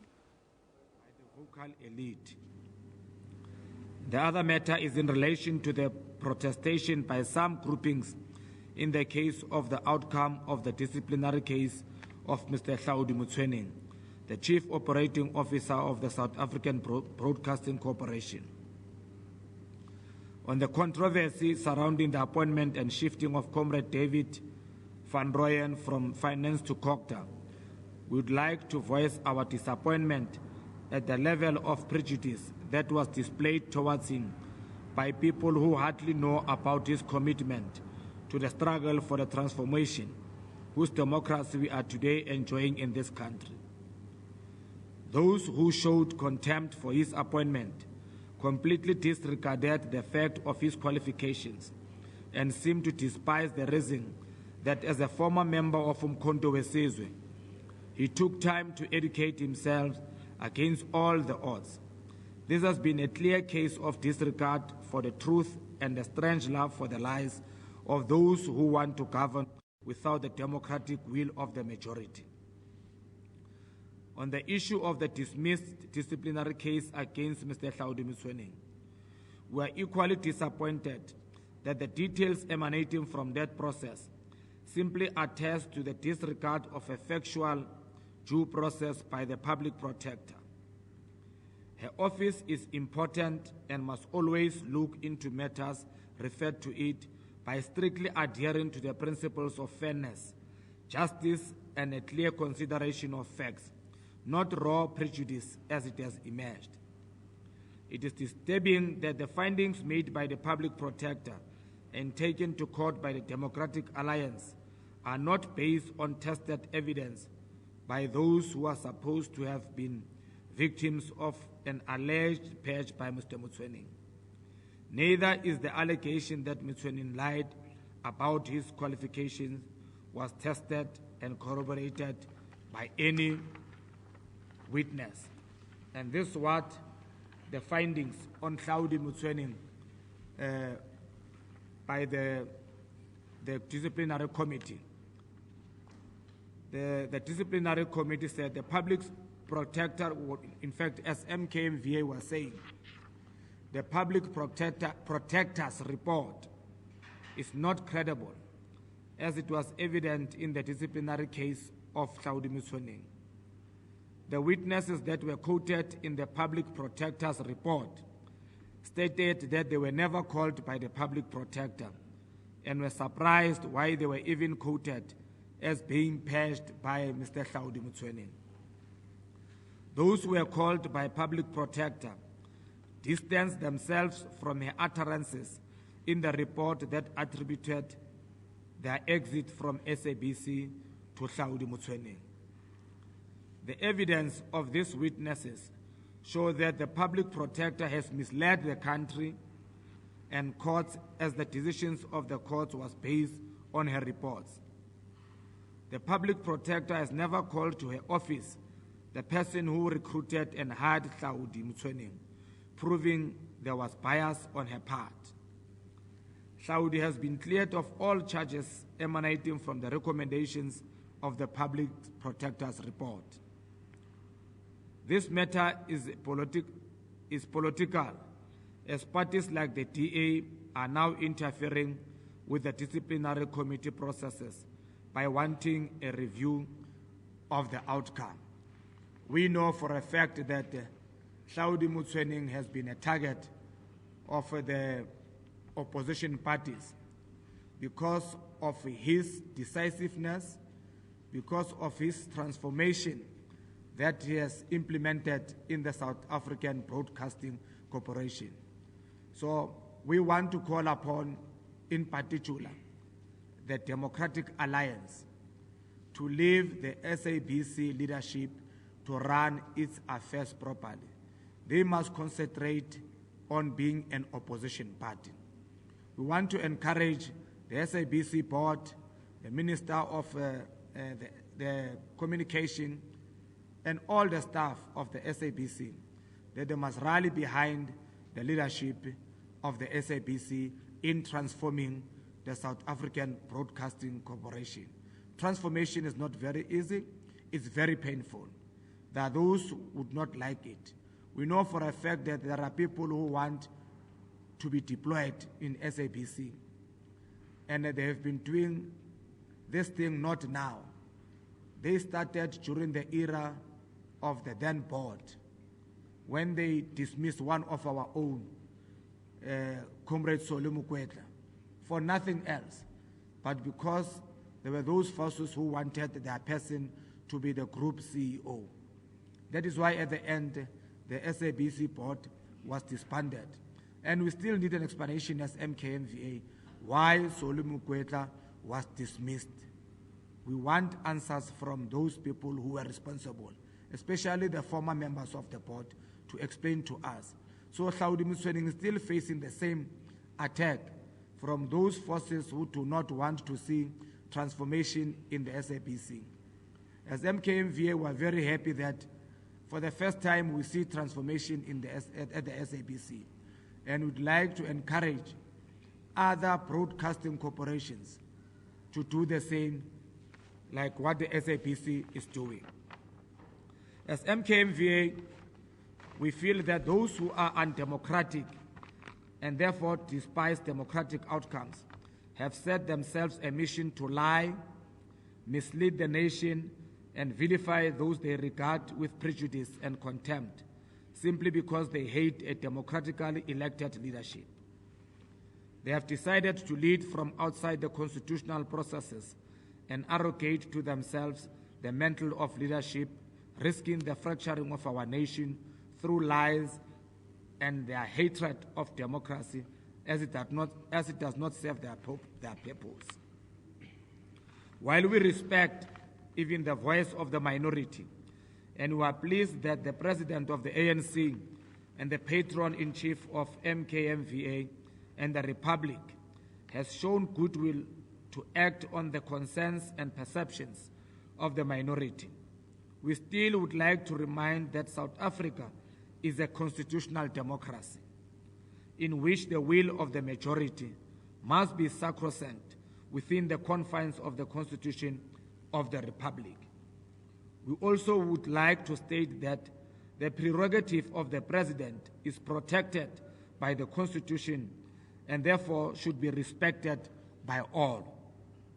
So must the provisions of the Constitution of the Republic be respected regarding due processes conducted by the Chapter 9 institutions and the workplace disciplinary processes. The violation of the Constitution and the attempts at usurping the will of the majority by the vocal minority divides the society. Our appeal to the South African society is that our freedom was not given for free. We need to stand united to protect the Constitution and its provisions against the minority, which is defiant against the will of the majority. Thank you. Thank you, Mr. President. If there's questions, we will proceed to question 3. You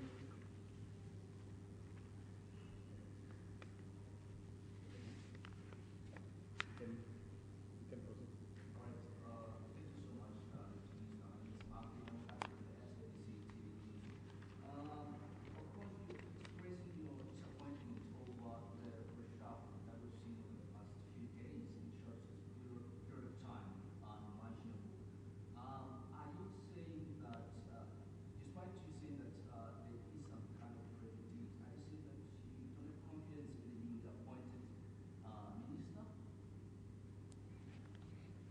As we had confidence in the then Minister of Finance, Comrade Desmond van Rooyen, we do have confidence in the new Minister, Comrade Pravin Gordhan, as the new Finance Minister. But the danger that we are talking about here is that the President is given powers by the Constitution of the Republic, which all of us, we must respect. Even the minority must respect the Constitution. But we must also advise the markets outside there that they have got a right to criticize the government, but they don't have a right to determine who must be the Minister of Finance or Minister of Agriculture. If they start like this and they are not corrected, we are setting a wrong precedence. The President is given powers by the Constitution that all of us, we must respect. And what we are saying is that the President has explained to the country that he is deploying Comrade Nene to a very important or rather strategic position in the African BRICS Bank, which is very important.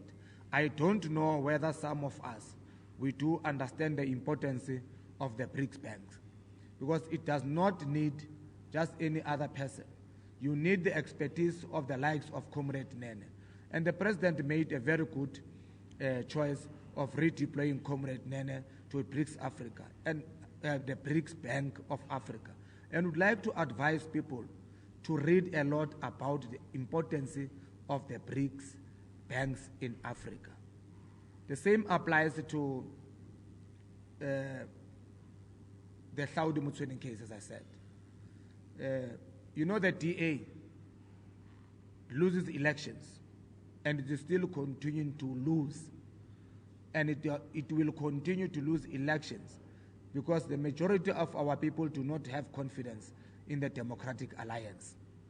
What they always do is that they want to rule through the courts, which is not correct.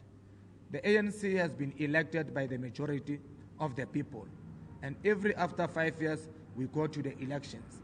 And why don't you allow the government that is elected by the people to rule for those particular 5 years? Now, there's no difference between the former apartheid regime and the Democratic Alliance. It's still the same.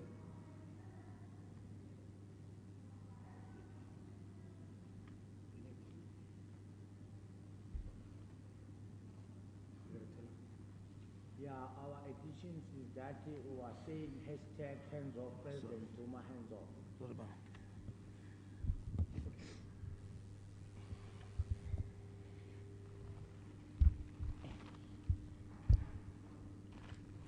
SMKMVA was saying hashtag hands off President Zuma, hands off.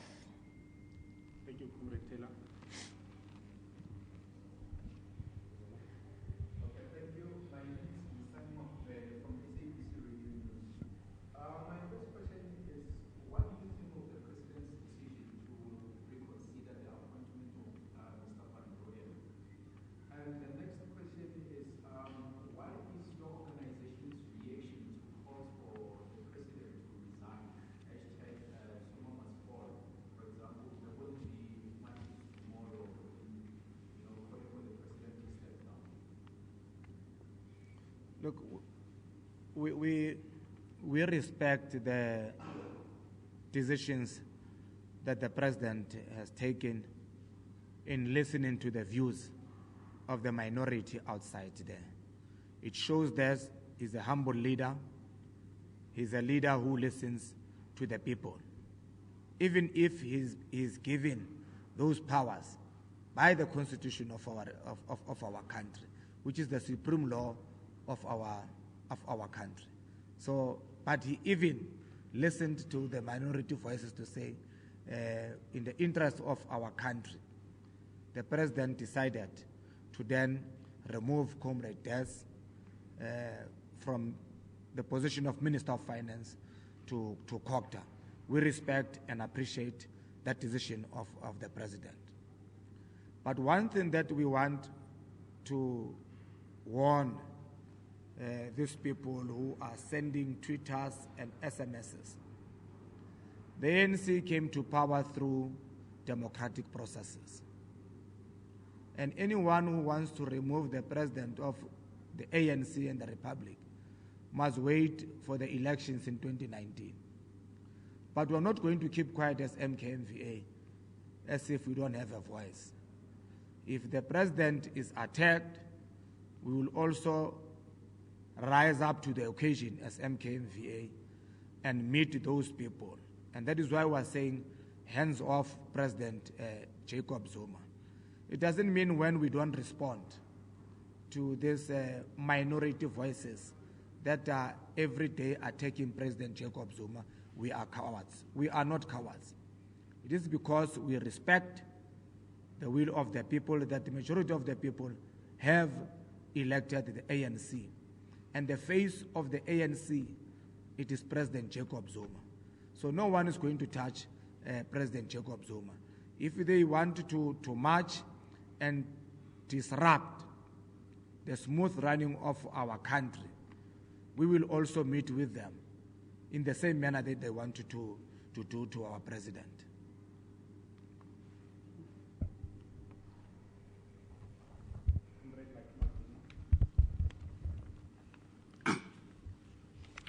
Comrades, as MK was saying, the president is going to finish his term. He was democratically elected. He didn't ask to be there. Those who lost in the elections cannot just see themselves being presidents. You don't work from the back doors.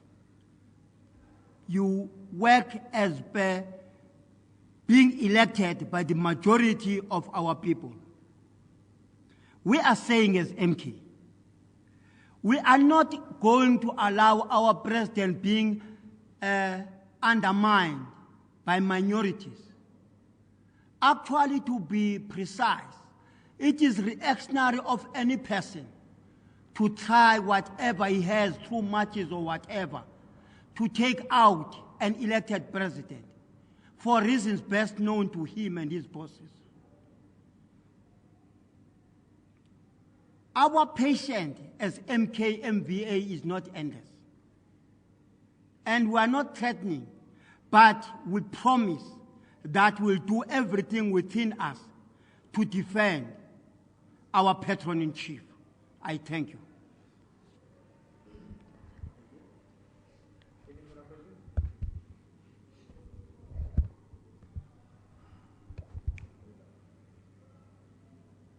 I take it there are no further questions, and the leadership has addressed. This will be the end of our press conference. Thank you to everyone for their participation. Thank you.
It is important for everyone to know food safety practices and make sure that their food is prepared safely from farm to the plate. Who ensures that there's compliance? In terms of all the abattoirs, they have to be registered. So when they are being registered, they are actually audited fully to make sure that the structural requirements as well as the hygiene requirements are met. Most bacteria and viruses cannot withstand the normal cooking temperatures that we use to cook our food. The bigger retailers cannot be seen as being insensitive to the food safety requirements. There are many consumers that actually go shopping with a cooler box and ice packs so that they don't break the cold chain, because a few hours outside the temperature that it should be already shortens the shelf life of that product. Join me on Health Talk every Saturday morning between 9 a.m. and 10 a.m. as we unpack current health stories. Get all the latest news from the SABC's online news services on our website. Breaking news and in-depth coverage of everything from business, sports to politics and lifestyle. Catch the top news clips and watch live streaming of major news events on the SABC News YouTube channel whenever. Stay connected on the SABC News Facebook page and have your say on news that matters to you. And for the latest headlines and live updates from our reporters, follow us on Twitter.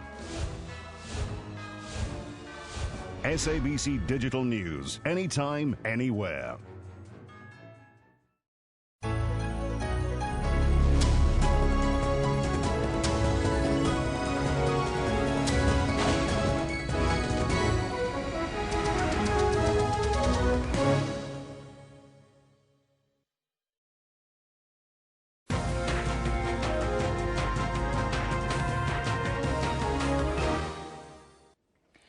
And as promised, let's take a look at your sports news this morning. The South African Football Association has challenged both the under-23 men's national team as well as Banyana to reach at least the second round of competition at next year's Olympic Games in Rio de Janeiro. It's the first time ever that both teams from South Africa have qualified for the Olympics at the same time since readmission. This will be Banyana's second appearance at the Olympic Games in a row, after making their debut in London 3 years ago. The under-23s will also be making their second appearance at the event. The last time the men's team qualified was 15 years ago under Shakes Mashaba, but both teams were knocked out in the opening round. I think the assignment starts now, because it's important that, yes, you've qualified, but when you go to the Olympics, you must go there and compete. And I hope and believe that as the association will give you the necessary support to ensure that you go to the next round. I'm not putting any pressure on you, but I'm just setting the targets. Thank you. Banyana were the first to qualify in October, and Owen Dagama's boys were under pressure to do the same. It wasn't about individual brilliance, it was teamwork. I paid off, losing to the host and then beating them on third and fourth. So the boys showed character, and it also shows that our football is growing in South Africa, so we just happy. As a country, we are really proud, and we are happy as a team that we are taking out the 23s with us, because we're not alone. And this just shows that football in South Africa is really on the rise, and now it's 2 football teams going to Rio, and it's absolutely amazing going to spend time with them. Takama says qualifying for the Olympics is the highlight of his coaching career, but he also wants to leave a lasting impression in Rio. It's not finished yet. Once we go to Rio and leave a mark there, then I think the job will have been finished. This is just the first half. There's another half that we have to go and play, and we want to make an impact. The Rio Olympics next year will be a good platform for players to impress international scouts. Sfiso Ramara, SABC News, Kempton Park. Staying with soccer, Orlando Pirates have been nominated as Club of the Year for next month's 2015 Confederation of African Football Awards. This after they reached the final of the Confederation Cup in November. The Buccaneers, however, lost to Tunisia's Etoile du Sahel. Banyana Banyana have been nominated in the Women National Team of the Year category. The prize money for the 2015-16 Sunfoil Series, the domestic first-class cricket series, has doubled. The winning team will pocket a whopping R2 million.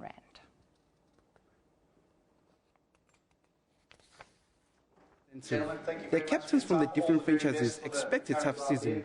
Much, they say, will depend on new blood. I think the challenge is going to be breeding in the young players and making sure that they learn very fast when they make mistakes, and making sure that they also learn how to be successful in this format. The Durban-based Sunfoil Dolphins are tipped as this year's favourites.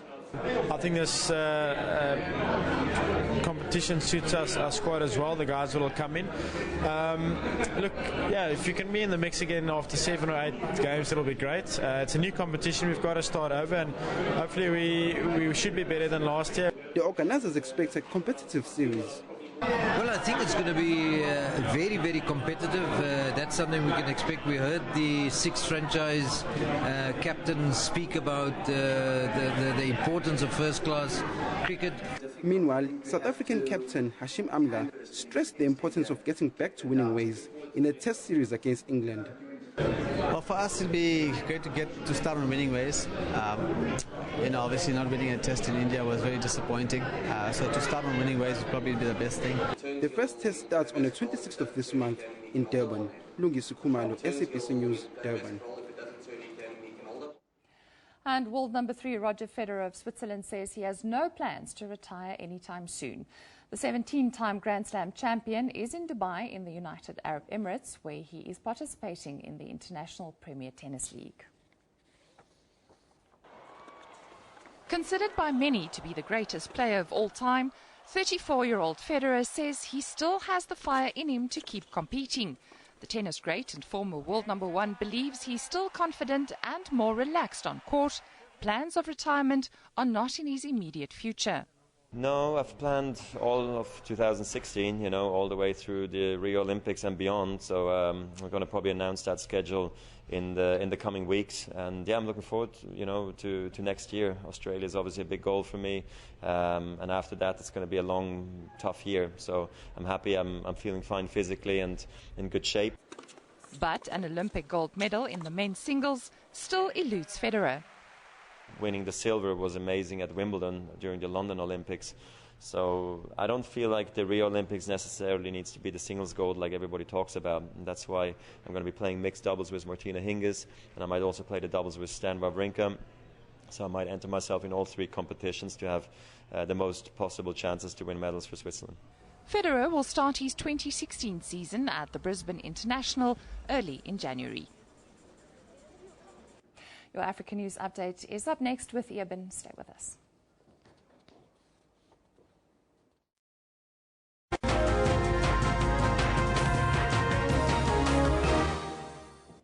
Thank you very much, Diesel. Yeah, time for an abbreviated look at what is happening on the African continent. Here are the top stories.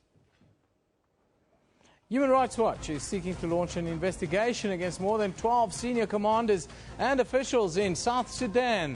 There's reason to believe these men recruited the majority of their soldiers as children.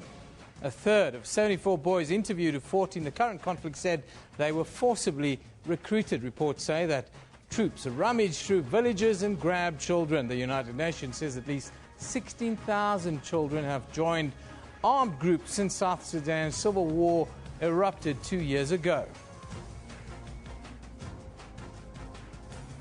In Burundi, the trial of 28 senior officials and army officers began yesterday in the town of Gitega. The men are accused of being part of the failed coup against President Pierre Nkurunziza in May. According to the Justice Ministry, the group has been charged with an attempt to unseat the country's constitutional institutions as well as carrying out assassinations and other acts of violence. The trial comes amidst the rise of conflict in the country. Last week, around 90 people died. The Central African Republic continued voting during the referendum on a new constitution.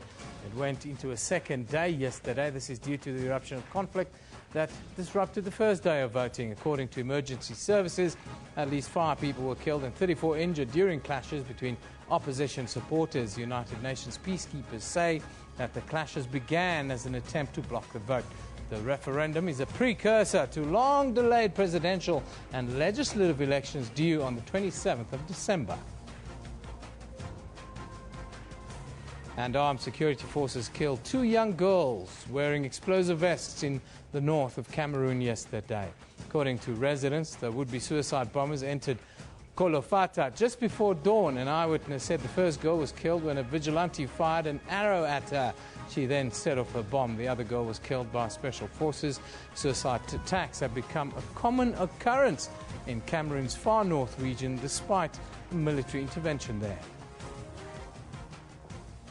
Now, the United Nations says nearly 4 million people in South Sudan are severely food insecure. The statement comes on the second anniversary of the start of the civil conflict in South Sudan. Several aid agencies have warned that a third of the population face severe food shortages. The UN says 30,000 people are facing catastrophic hunger and are a short step away from famine. It adds that the continued fighting and poor rain this year is worsening the situation since a political row took a violent ethnic edge 2 years ago and fighting broke out across the country. The president and his former vice president have been unable to honour a peace deal. The fighting has forced 185,000 people into UN protection camps. Now, the South African Department of Agriculture has sent veterinarians to vaccinate more than 5,000 head of cattle after a foot and mouth disease outbreak at Matiani and surrounding villages outside of Thohoyandou in the northern parts in Limpopo. The department spokesperson, Salbi Makgoto, says the government's current drought situation has increased possible contact between cattle and buffalo due to limited grazing and water sources this year.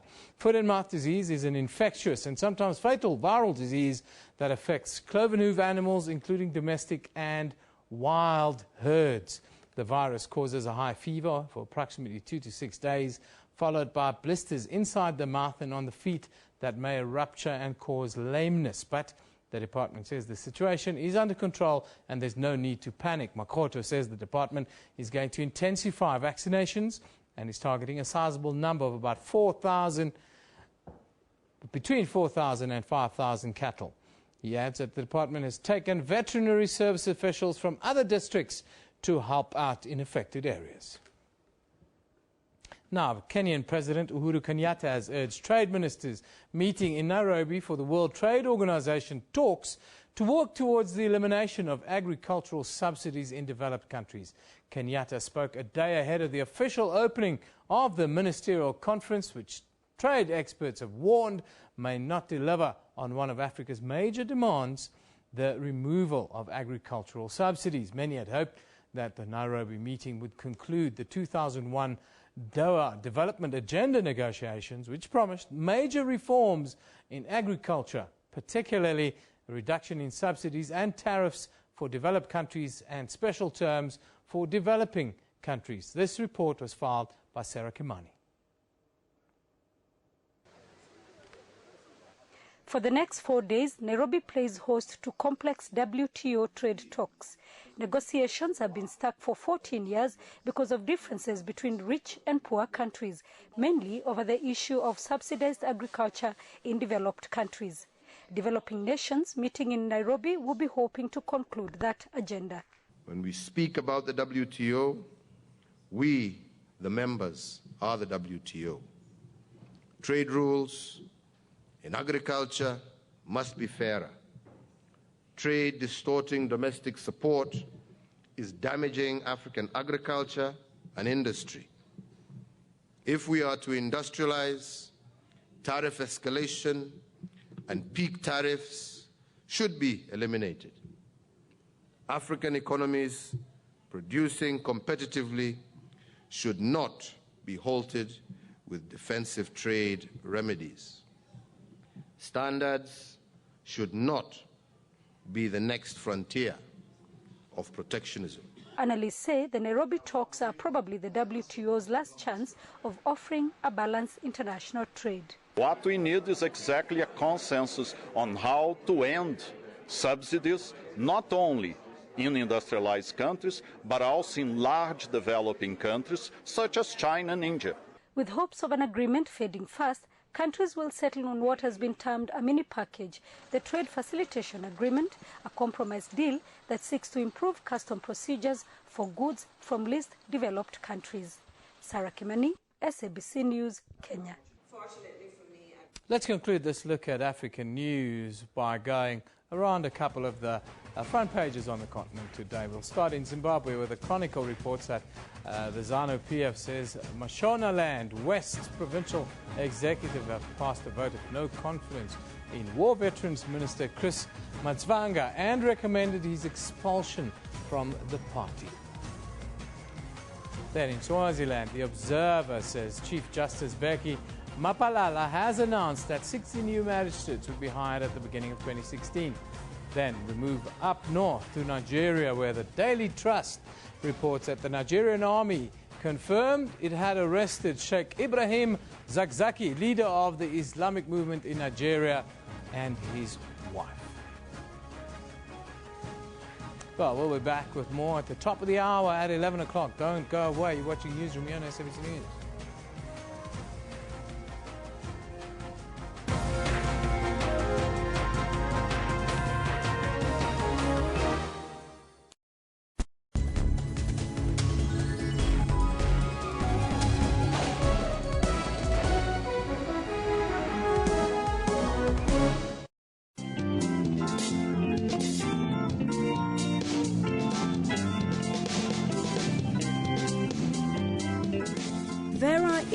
Defied family and traditions to follow her dream.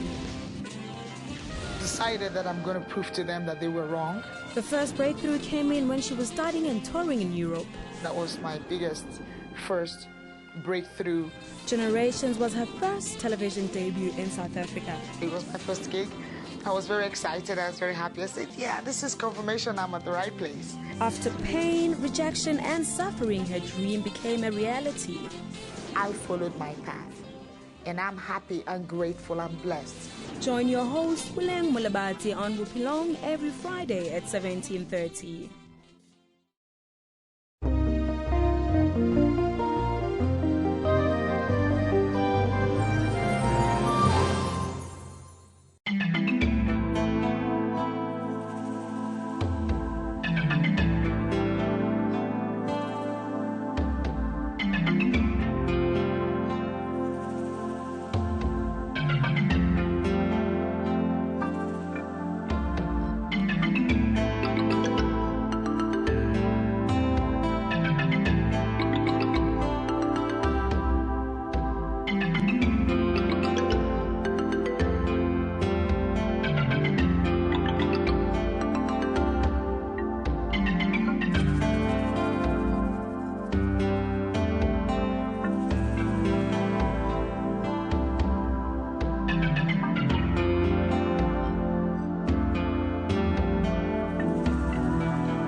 It's 1100 hours Central Africa time on this Tuesday, the 15th of December 2015. This is Newsroom, Jumbo Africa, and a very warm welcome to the final hour. I'm Elvis Preston. I'll be with you until 12. Stay with us as we broadcast live from our Auckland Park studios, Johannesburg, South Africa, to the rest of the African continent. We're also streaming live on YouTube with the entire show available on your YouTube channel. But first, let's take a look at all your news headlines.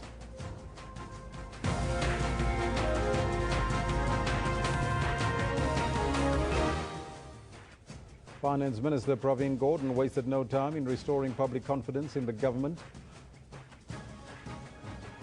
The newly appointed Cooperative Governance and Traditional Affairs Minister David van Rooyen is expected to brief the media about his priorities in his new portfolio. And almost 800,000 people have been evacuated in the central Philippines, where Typhoon Malor has lashed coastal areas with heavy wind and rain. Now, those are all your headlines, but first let's find out from Lisa Sinkholes what's happening in the sports news. Very good morning to you, Lisa. Thanks very much, Elvis. Well, let's take a quick look at your sport headlines this morning. SAFA says the men's under-23 team and Banyana must be competitive at next year's Olympic Games in Rio de Janeiro. Barcelona will face Arsenal in the last 16 of the Champions League. With Arsenal. And South Africa's top race walker Lebogang Shange says his bet is yet to come. I'll have more on these and other stories in this hour. Thank you, Liesl. Top story this hour. The new Finance Minister, Provincial Gordhan, has wasted no time in trying to restore both public and investor confidence in the government. This follows the events of the past week when President Jacob Zuma replaced Nhlanhla Nene with David van Rooyen, before making a U-turn and reappointing the former Finance Minister, Provincial Gordhan. The rand plunged to record lows and foreign investors pulled out hundreds of billions of rands from the country. Back in the hot seat, this time to try and do some serious damage control. I returned to a portfolio that was assigned to me for 5 years between 2009 and 2014, as you know. I've been associated in one way or another with the finance family for almost 2 decades, and I'm relatively familiar, as you would know, with the terrain that we have to work with and its many challenges. The facts about the developments that took place last week and the response of the financial markets are well known. Our currency fell, the stock market dropped by 2.94%, bond yields shot up by over 150 basis points.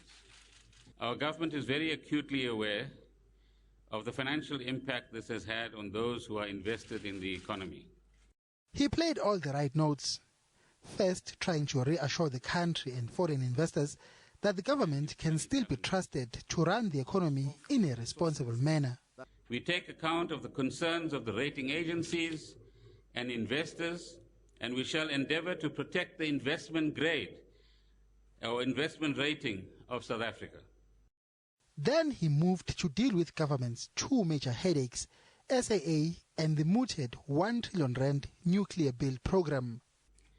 We have been clear that one of the risks of our fiscal framework is the financial state of state-owned entities or companies. Let me emphasize that any support to these companies will be done in a fiscally sustainable manner. Gordhan made it clear that the nuclear program will not be undertaken unless and until there is money for it. We will only do things, whether it's nuclear, whether it's anything else, that is affordable.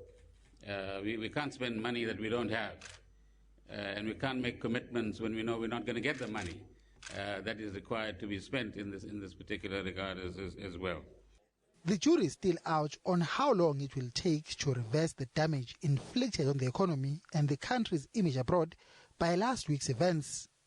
But Provincial Gordhan's mere return as finance minister has widely been welcomed as a confidence booster. Mbongini Mutua, SABC News, Johannesburg. Meanwhile, political parties have welcomed Gordhan's reappointment as the finance minister. Opposition parties in Parliament want President Jacob Zuma to be recalled for chopping and changing his cabinet, affecting investor confidence and financial markets. We welcome back Provincial Gordon. He's got an experienced hand in finance. Now what needs to happen is that South Africans must unite for change. President Jacob Zuma is making irrational and illogical decision, and the Constitution says he's unfit to hold office. We nevertheless are very upset and unhappy by some reckless decisions that the President has been made. As a result, the ACDP supports the call for the President to be recalled. Our country has never been in as difficult a position than what it is at the moment. Only last week, the national debt of our country shot past the 2 trillion rand mark. It is no accident, in my view, that Mr. Nene took a hard stand that he took in refusing to accept some of the things that he was being asked to do. This is an admission that the speculations last week when Nhlanhla Nene was taken out and replaced by a political sophomore were correct, and that is President Zuma is doing things alone without consultation, and that the ANC has lost control of him. Firstly, let's welcome the appointment of Comrade Provincial Gordhan to the position of the Minister of Finance, and we welcome the fact that the President has made it clear that there were representations made to him, and as a result of those representations, and as a result of the government being the government of the people, he had to listen. The best way to do is for the African National Congress to deal with their mess. One of the recommendations the UDM has made in the Congress was that President Zuma should be recalled with immediate effect because South Africans do not have the right to elect their own president.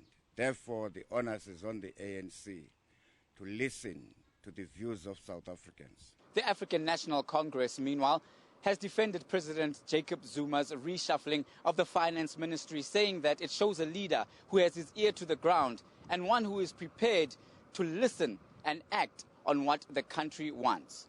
The bold decision is very rare in these days where a leader takes a decision and changes his own decision. It's a rare quality, and I think it's a point that we need to emphasize. That for him to have done that, it shows that he's not just a Democrat, but is a person who listens. And therefore, I think he has listened, not just to the market, but to the ordinary people. The official opposition wants another debate on a motion of no confidence in the president. Dumala Mohlaudi, SABC News, Johannesburg. Meanwhile, the International Monetary Fund, or the IMF, has urged South Africa to maintain fiscal prudence and control of public finances, following last week's drama. The International Monetary Fund made it clear that it does not, as a general rule, comment on issues concerning national appointments and related processes, saying that this is an issue for the member authorities themselves. But it reiterated to me that it's important for the South African government to maintain the fiscal path envisaged in the medium-term budget policy statement, and to retain effective control of the public finances, including those concerning state-owned enterprises. The IMF also told me that maintaining fiscal prudence will ensure that the South African government can continue to provide all necessary services and social support to the South African people in a sustainable way, saying South Africa has a strong policy framework and it would be prudent to maintain this. A spokesman also said the fund was monitoring financial market developments and that South Africa's floating currency was an important shock absorber, telling the Reuters news agency that a further depreciation might lead to an increase in inflation. But the pass-through of the depreciation to inflation has so far been modest. And as of 9 p.m. GMT on Monday, the rand had strengthened 5% against the dollar, recouping some losses that it suffered last week. Kate Fisher, SABC News, Washington. Meanwhile, the newly appointed Corporate Governance and Traditional Affairs Minister, David van Rooyen, is expected to brief the media about his priorities in his new portfolio. Van Rooyen was shifted to Kokta days after being appointed the finance minister following Nhlanhla Nene's dismissal. Van Rooyen is most remembered for trying to push through a plan to move Merafong and Kutsong from Gauteng into Northwest, a move widely resisted by residents who ended up boycotting the 2006 municipal elections. This led to more unrest, poor service delivery and a culture of non-payment for services. Municipal Workers Union SAMU has expressed concern at the appointment of David Van Rooyen as the new Cooperative Governance and Traditional Affairs Minister. Van Rooyen, as you know, is the former mayor of Merafong in Carltonville and was head of SALGA in the Northwest Province. Staying in the Northwest Premier Supramo Mapelo has defended President Jacob Zuma over the axing of the Finance Minister Nhlanhla Nene. He was speaking in Pella village outside Rustenburg. The party is in the Rustenburg area in preparation for the January 8th statement, meeting with communities along the way to conscientize them about the event. While on the awareness campaign trail, Premier Mahuma Pelu could not resist the urge to defend President Jacob Zuma under attack for dismissing Finance Minister Nhlanhla Nene. Make sure that you focus on the strategic objective, no matter the noise about this and that. The President has led us very well. The community of Pela was grateful that government has not forgotten them. The government is coming to us and facing now to come and see what is happening, especially on the ground level. I can see that in time we will get many things that we need, as we are currently in need of water. The ANC is moving all stops to try and ensure that they host a successful event. It's also about going out to our masses, listening to our masses, humbling ourselves before our masses so that we can resolve the challenges that are facing our people. The national and provincial ANC leaders will be in the province to prepare for the January 8th activities. Tsolofelo Matibedi, SABC News, Pela Village near Rustenburg. A little bit later in the program, Eben Janssen will also go to the Northwest to take a look at sinkholes in the area. Stay tuned. President Zuma has signed the Criminal Matters Amendment Act into law. Now, that spells bad news for cable and scrap metal thieves.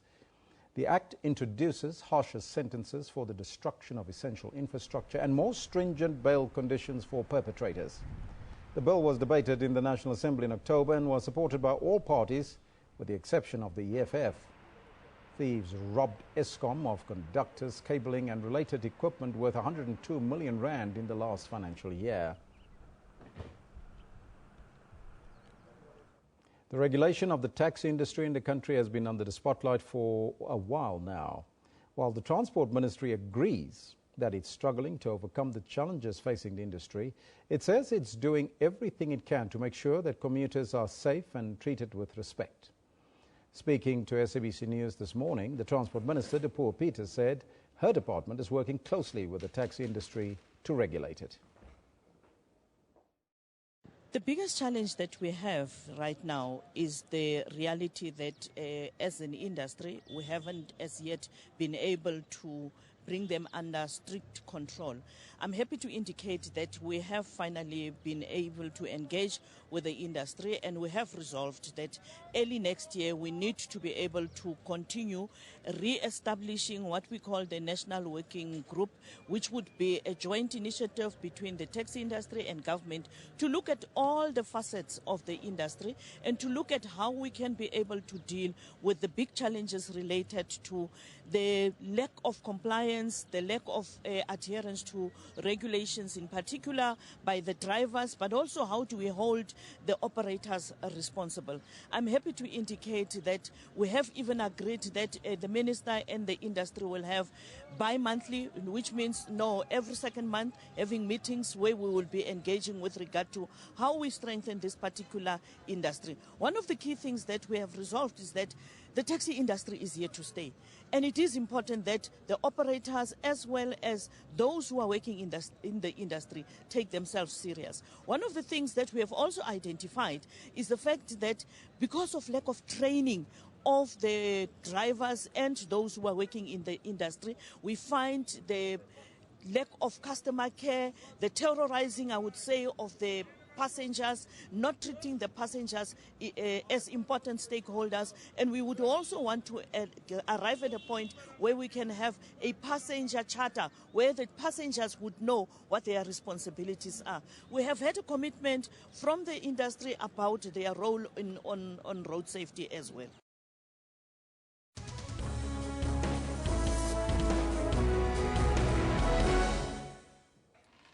The Abatembu royal family has welcomed a constitutional court ruling dismissing King Bulekaya Dalindyebo's appeal against his 12-year jail sentence. The Constitutional Court reportedly dismissed his appeal on December the 2nd, paving the way for the outspoken Dalindyebo to go to jail. The court, in dismissing Dalindyebo's appeal, reportedly stated that there was no prospect of the case succeeding. The crimes related to the disciplining of his subjects in 1995 and 96. A high court convicted him of culpable homicide and sentenced him to 15 years. He appealed to the Supreme Court of Appeal, which set aside his culpable homicide conviction and replaced his 15-year sentence with an effective 12-year prison sentence. We will bring you more news as it becomes available to us. That is your breaking news. Now, there was a welcome year-end reprieve for the Helen Joseph Hospital staffers living in a nurse's residence. A week after an SABC News investigation revealed their shocking living conditions, there was a radical transformation. Just last week, we showed you these shocking visuals on the left of the screen. Atrocious conditions that nurses came back to after a grueling shift. Overflowing toilets and burst pipes in a decaying building. And now the pressure on officials yielded swift results. The stench is gone and the floors are spotless. A breath of fresh air for health professionals. It feels very good because you wouldn't invite a friend here, or you didn't even invite your co-worker to come and see where you're staying, because it was dirty, it was smelling, and there were flies all over the place. While finally staff can look forward to returning here after a day or night's work at the hospital, their dignity finally restored. Now what remains is for the full refurbishment process to begin early next year, which will continue to improve their living conditions. But it will be a costly long-term project. Early next year, the team will move in now to begin to renovate the place, but we need to evacuate some of the members of staff who are staying here. We will take one residence at a time. Once we've fixed one residence, and those who are staying here will then be moved to the next residence. 3 other residences are earmarked for refurbishment as part of a turnaround strategy. Criselda Lewis, SABC News, at the Helen Joseph Hospital in Johannesburg. Further afield, almost 800,000 people have been evacuated in the central Philippines, where Typhoon Malor has lashed coastal areas with heavy wind and rain. Typhoon Malor carved through the central Philippines, bringing heavy rain and strong winds that left millions without power. Dozens of domestic flights and ferry services were cancelled, and the fishing fleet took shelter due to huge waves. The storm is expected to weaken as it moves into the central Philippines today. Luckily, no casualties have been reported. Now that's your news for now. Eben Janssen is standing by with more right after the break.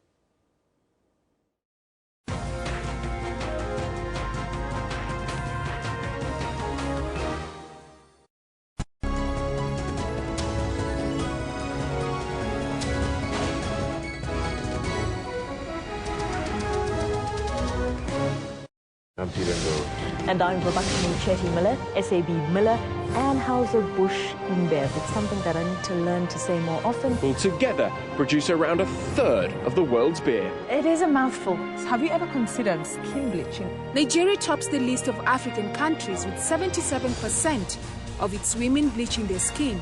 Now I can see that it is not good because it affects my face and some of my body parts.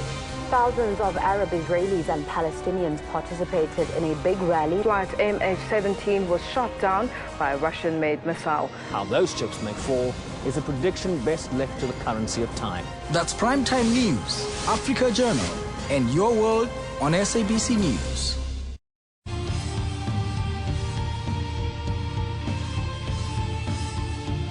Welcome to Network, a technology news program that also discusses what's trending in social media in and around Africa. MTN has launched its new movie and television streaming service, Front Row. If it's trending, we will find it. That's Network with me, Spumela Zondi, every Sunday at 7:30 p.m. only on the SABC News channel.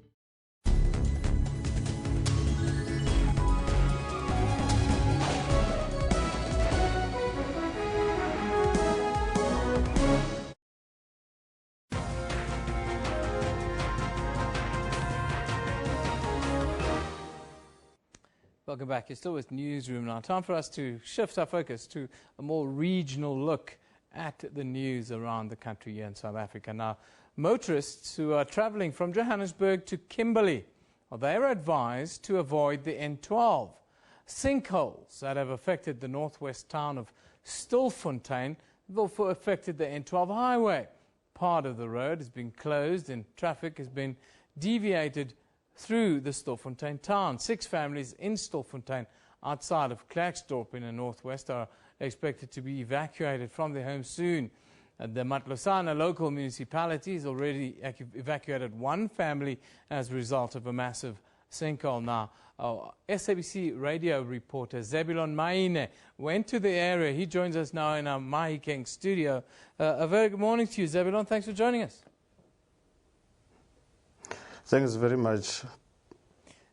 Just give us the latest on the sinkholes in the Stilfontein area. What kind of damage have you managed to observe? Thanks very much. So far, no damage that has been occurred so far. But what I can say is that 1 family has been evacuated from their place of residence as a result of that sinking hole because it might cause a damage to their house. But according to the local municipality there, the mayor of local municipality there, Michael Kauwe, said that they are on a high alert that if there might be more families that might be evacuated, but for now they haven't looked a place of safety for those who might be evacuated for now. Zebulon, what are they saying? What are causing these sinkholes there in the area?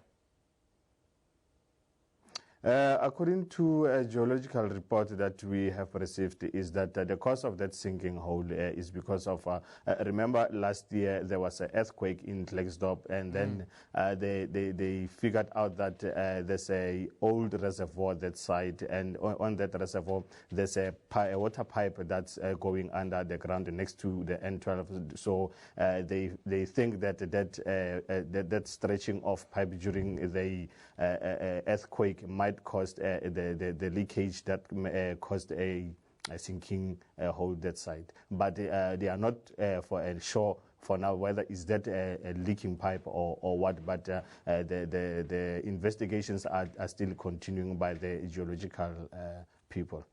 And is the geologist, as you say, is there anything that can be done to improve the situation?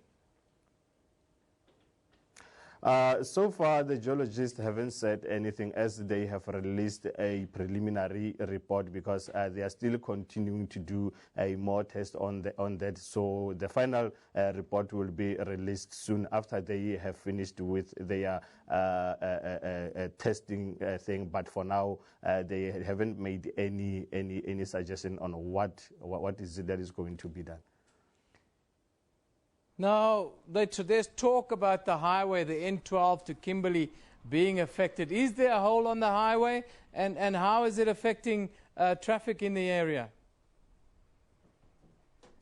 The hole is not yet at the N12, but is going closer to the N12. Hence, the Central people who are working that side suggested that that road must be closed actually because they don't know whether that sinking hole is going towards the N12 or what. But what I can say is that now the traffic is being diverted through the Stilfontein town. But we managed to speak to some of the motorists about the diversion of the traffic. But they said that though it's costing them time, but it was good. It was for a good cause for them to be diverted into the N12, to the Stilfontein town, because you don't know what might happen to that road. And on the other hand, the reason why that road is being closed is because the trucks that are passing that site, they are making that sinkhole to be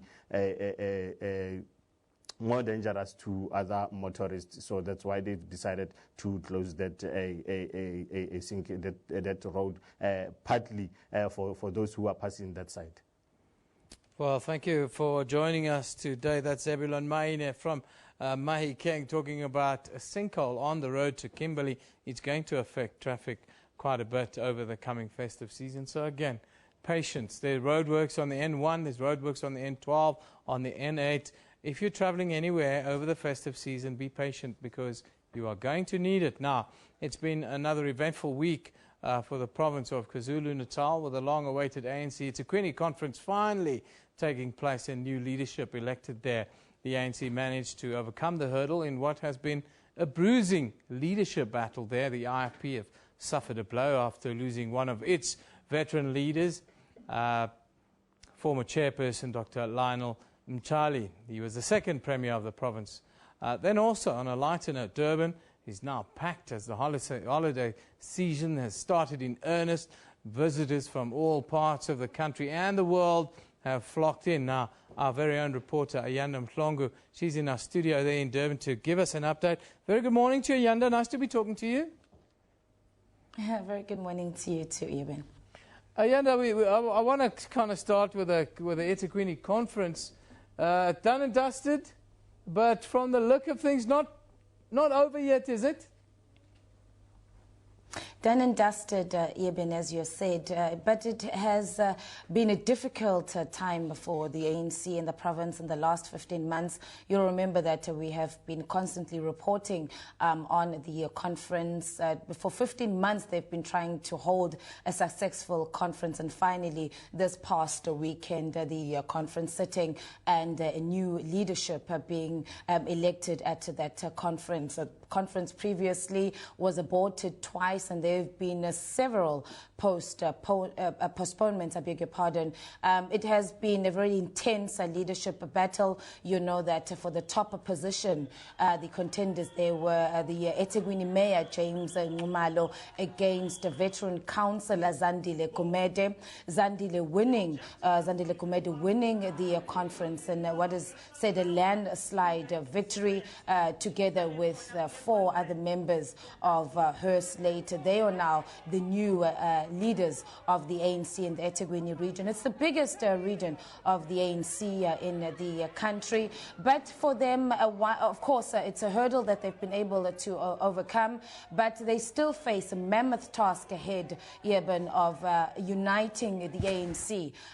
The divisions, the conference or the build-up to the conference brought about divisions for the ANC, a breakdown in relations amongst the members, and the ANC has conceded that they now need to come together and they need to work on unity and cohesion in the party. So that is what lies ahead for them. We also know that we are just a few months, or we might not know, but next year we are holding the local government elections, and it's very important for the ANC that by the time they get to the conference, and this is what the leadership has said, both provincially and the new leadership even, is that they're going to have to work at unifying the members of the ANC. So one will just have to wait and see. There were the disgruntled members who tried to stop the conference by filing an urgent court interdict, and that was dismissed. They have said that they are going to continue. They will not accept the new leadership. So one will just have to wait and see in the months ahead how the ANC is going to be able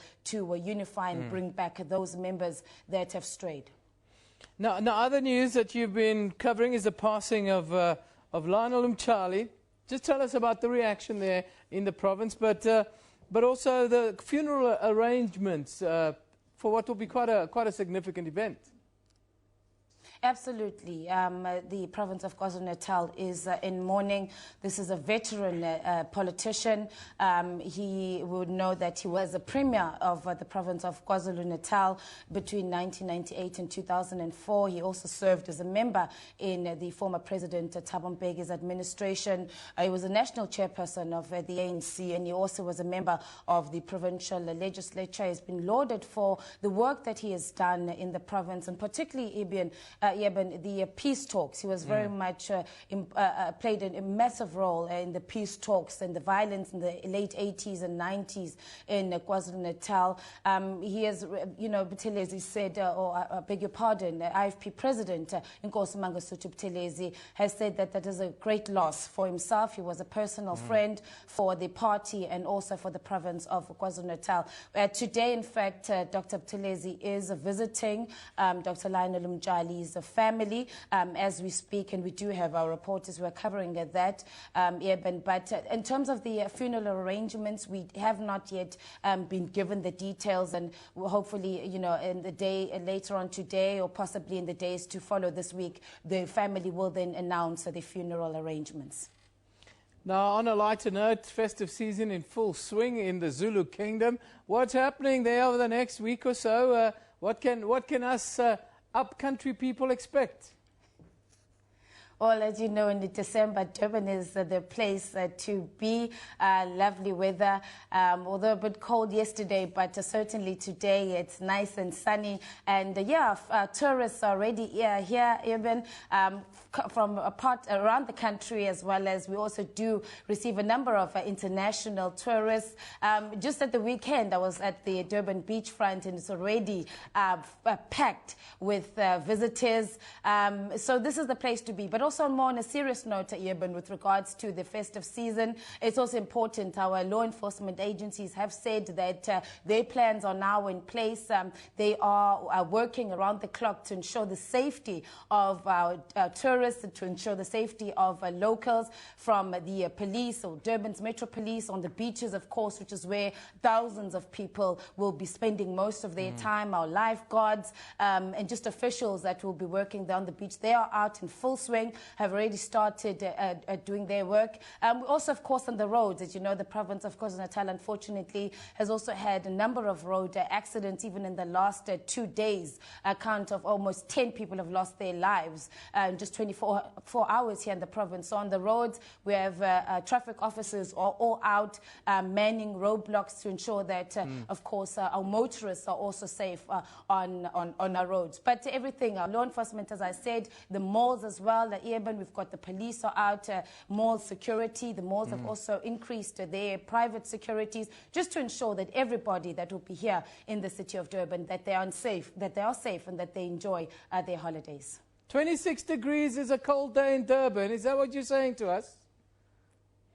No. It's actually quite warm today. In fact, we are quite closer to the beachfront where our offices are located. And we always hear, people, taxis or transporting people down to the beaches. It is a very warm day. The sun is out. Yesterday was a bit cold and it rained. But today it's a lovely day. And I'm sure that those people who have the fortunate enough to not be working, they are out in the beach, and I'm sure having a great time. Ayanda, thank you very much for joining us today. As always, lovely to have you with us, and all the best for the festive season there. Ayanda Mhlongo coming to you live from our studios in Durban, giving us an update to what's been happening there the last week, but also what we can be looking forward to. Of course, it's festive season. Lots of people will be at the coast. It's a celebratory time of the year, but we also have to be very responsible at this time of the year. Newsroom will take a quick break. Liesel will then give us a sports update before we wrap the day. See you then.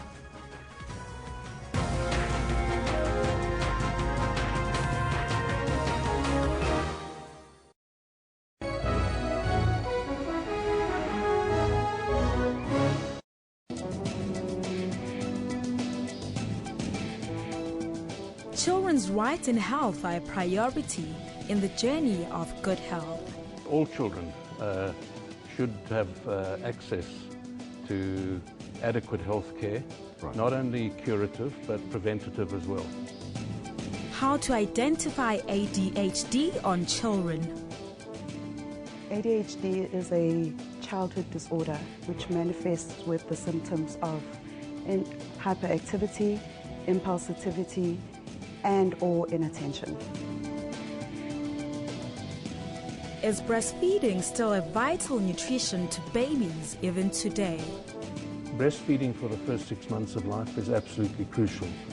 Catch Health Talk with Dr. Sello Mutawung every Saturday from 9 till 10 a.m.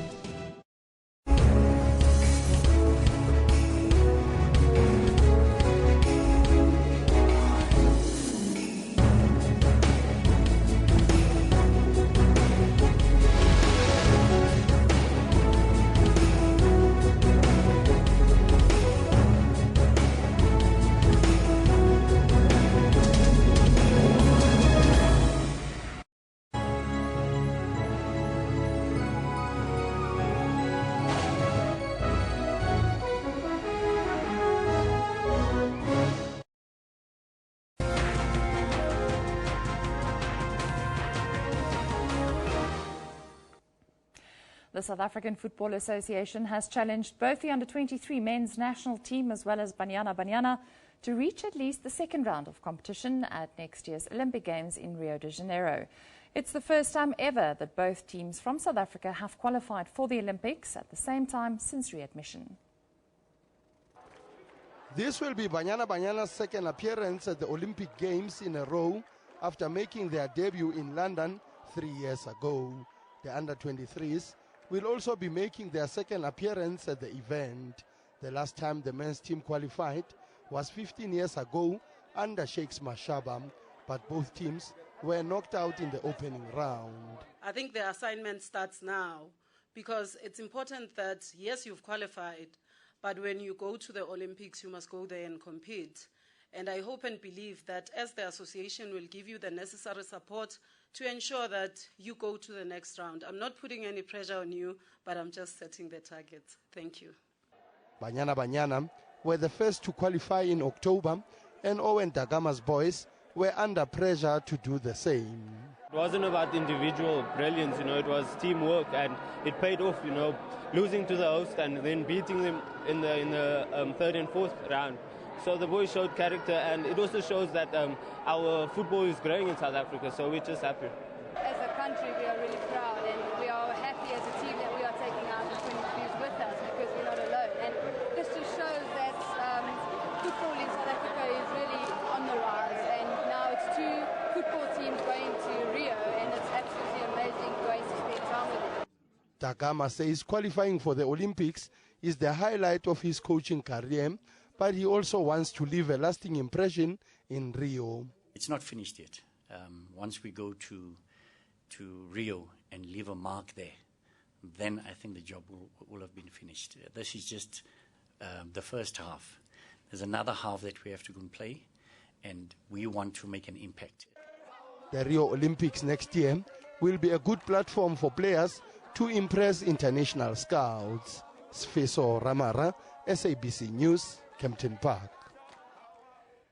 The former president of Honduras, Rafael Caellas, flew to the United States yesterday, where he has been indicted for alleged links to a multi-million-dollar bribery scheme at the World Football governing body FIFA. Caellas is accused of taking bribes for marketing and broadcasting rights alongside 15 other high-ranking football officials. Caellas' defense attorney Tito Hernandez advised his client to travel to the U.S. The former Honduras president was named in an indictment earlier this month. We have recommended together with all the advisors in the end and have reached that joint conclusion that he could travel to the United States and present himself before the court in New York, which required him. Mr. Caellas traveled by himself. He's not accompanied by any Honduran or American authority. His hands or feet are not in cuffs. He's going to present himself to the court in the U.S. voluntarily. Caellas, who served as Honduran president from 1990 to 1994, has said he bore no responsibility for any of the accusations and he was ready to defend himself against the charges. Earlier this month, the Honduras government said the United States had made a formal request for Caellas' extradition. Holders and Spanish league leaders Barcelona will face Arsenal in the last 16 of the UEFA Champions League following the draw in Nyon, Switzerland. Chelsea will face Paris Saint-Germain for the third year running. Chelsea and PSG have locked horns their last 2 seasons, with both ties decided on away goals. The Blues won the 2013-2014 quarter-final, while PSG gained revenge in dramatic fashion in last season's round of 16. Spanish giants Barcelona, chasing a 6th title, will be up against Arsenal, whom they beat in the 2006 final in Paris.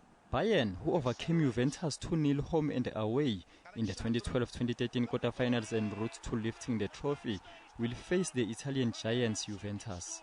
Roma and Real Madrid have played 8 times in the UEFA Champions League since 2001 and 2002 season. The Italian outfit knocked out Madrid in the 2007-2008 round of 16. But with Cristiano Ronaldo in a menacing mood in front of goals in the tournament, Roma should brace themselves for a torrid 2-legged tie.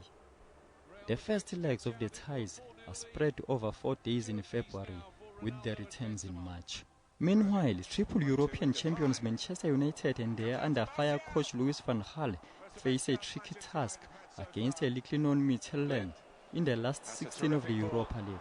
The Danish League winners eliminated Southampton earlier in the competition. In other eye-catching ties, Jurgen Klopp takes Liverpool to Augsburg in his native Germany, while Sevilla, bidding for a hat-trick of Europa League titles, miss Norwegian team Molde. Mduduzi Ndlovu, SABC News. There's no stopping South Africa's top race walker Lebogang Shange. The 25-year-old from Orange Farm, south of Johannesburg, was the country's most prolific record breaker this season.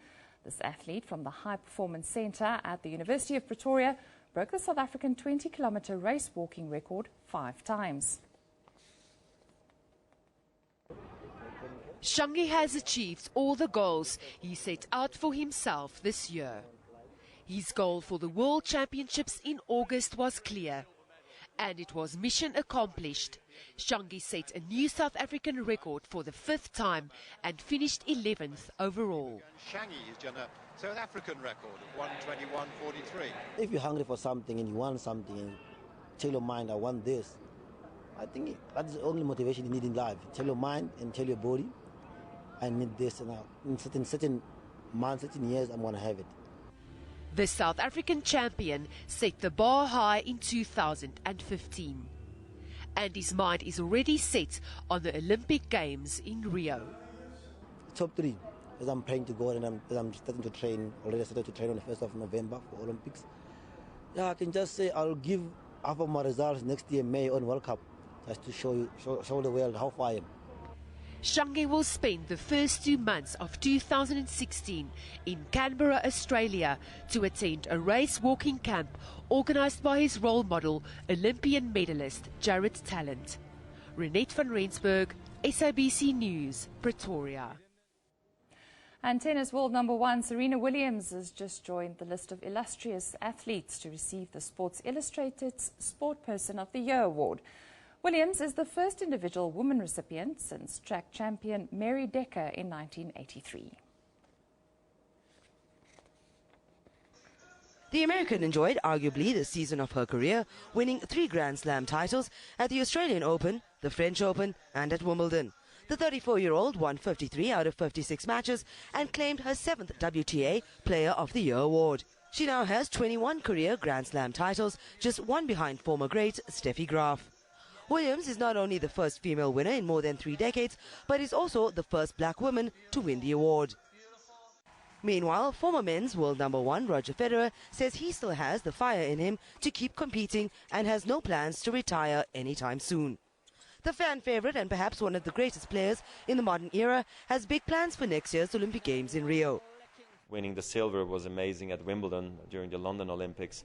So I don't feel like the Rio Olympics necessarily needs to be the singles gold like everybody talks about. And that's why I'm going to be playing mixed doubles with Martina Hingis, and I might also play the doubles with Stan Wawrinka. So I might enter myself in all 3 competitions to have the most possible chances to win medals for Switzerland. Federer, who has won 17 Grand Slam titles, finished 2015 ranked 3rd in the world after winning 6 ATP Tour titles and will start next season at the Brisbane International in early January. Samantha Mari, SABC News.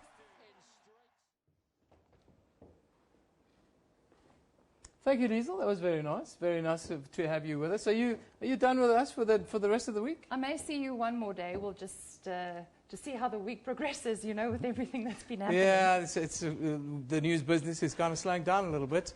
But Elvis, there's a breaking story and some other developments you want to tell us. Breaking news today, because you heard about the Abatembu King. He might be going to jail. And then, of course, it's a big news day story today. President Jacob Zuma is meeting with the Council of Churches. You also had the press conference by the military veterans. Plus, we're waiting for the new cocktail minister, David van Rooyen.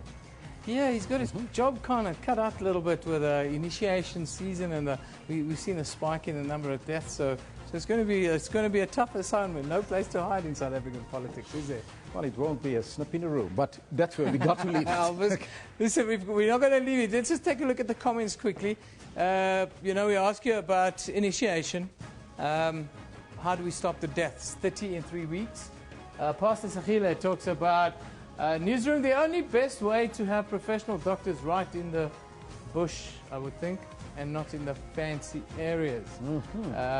Talking about, the doctors need to be close at hand, I suppose. I tell you, the activist says, SABC Newsroom, AM Live on SAFM, 15 years after being an initiate, it's lost its cultural significance. It produces more delinquents than men, shows a man. Oh, probably cuts off there. Tough. The pastor's back. People still choose the risky schools because it's not only physical but very spiritual. Medical initiation cannot give both.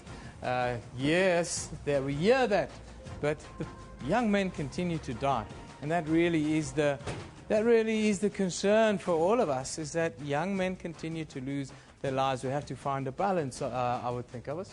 That balance needs to be found, and you know, medical circumcision is a safe way to go. And they can combine that, of course, but it's a talk that needs to go out there, and people need to engage with that conversation. Because it's also the cultural aspect, which, as you heard today, needs to be safeguarded, and it shouldn't be out in the open. So it's a tough discussion for South Africa. Yeah, it sits within the ambit of our new cocktail minister, David van Rooyen. Let's hope that he can get a handle on things very quickly. But Liesl, thanks for coming in today, and we'll see you later in the week. That's where all of us have to say goodbye for today. Newsroom will see you again tomorrow. Bye-bye. Ciao for now.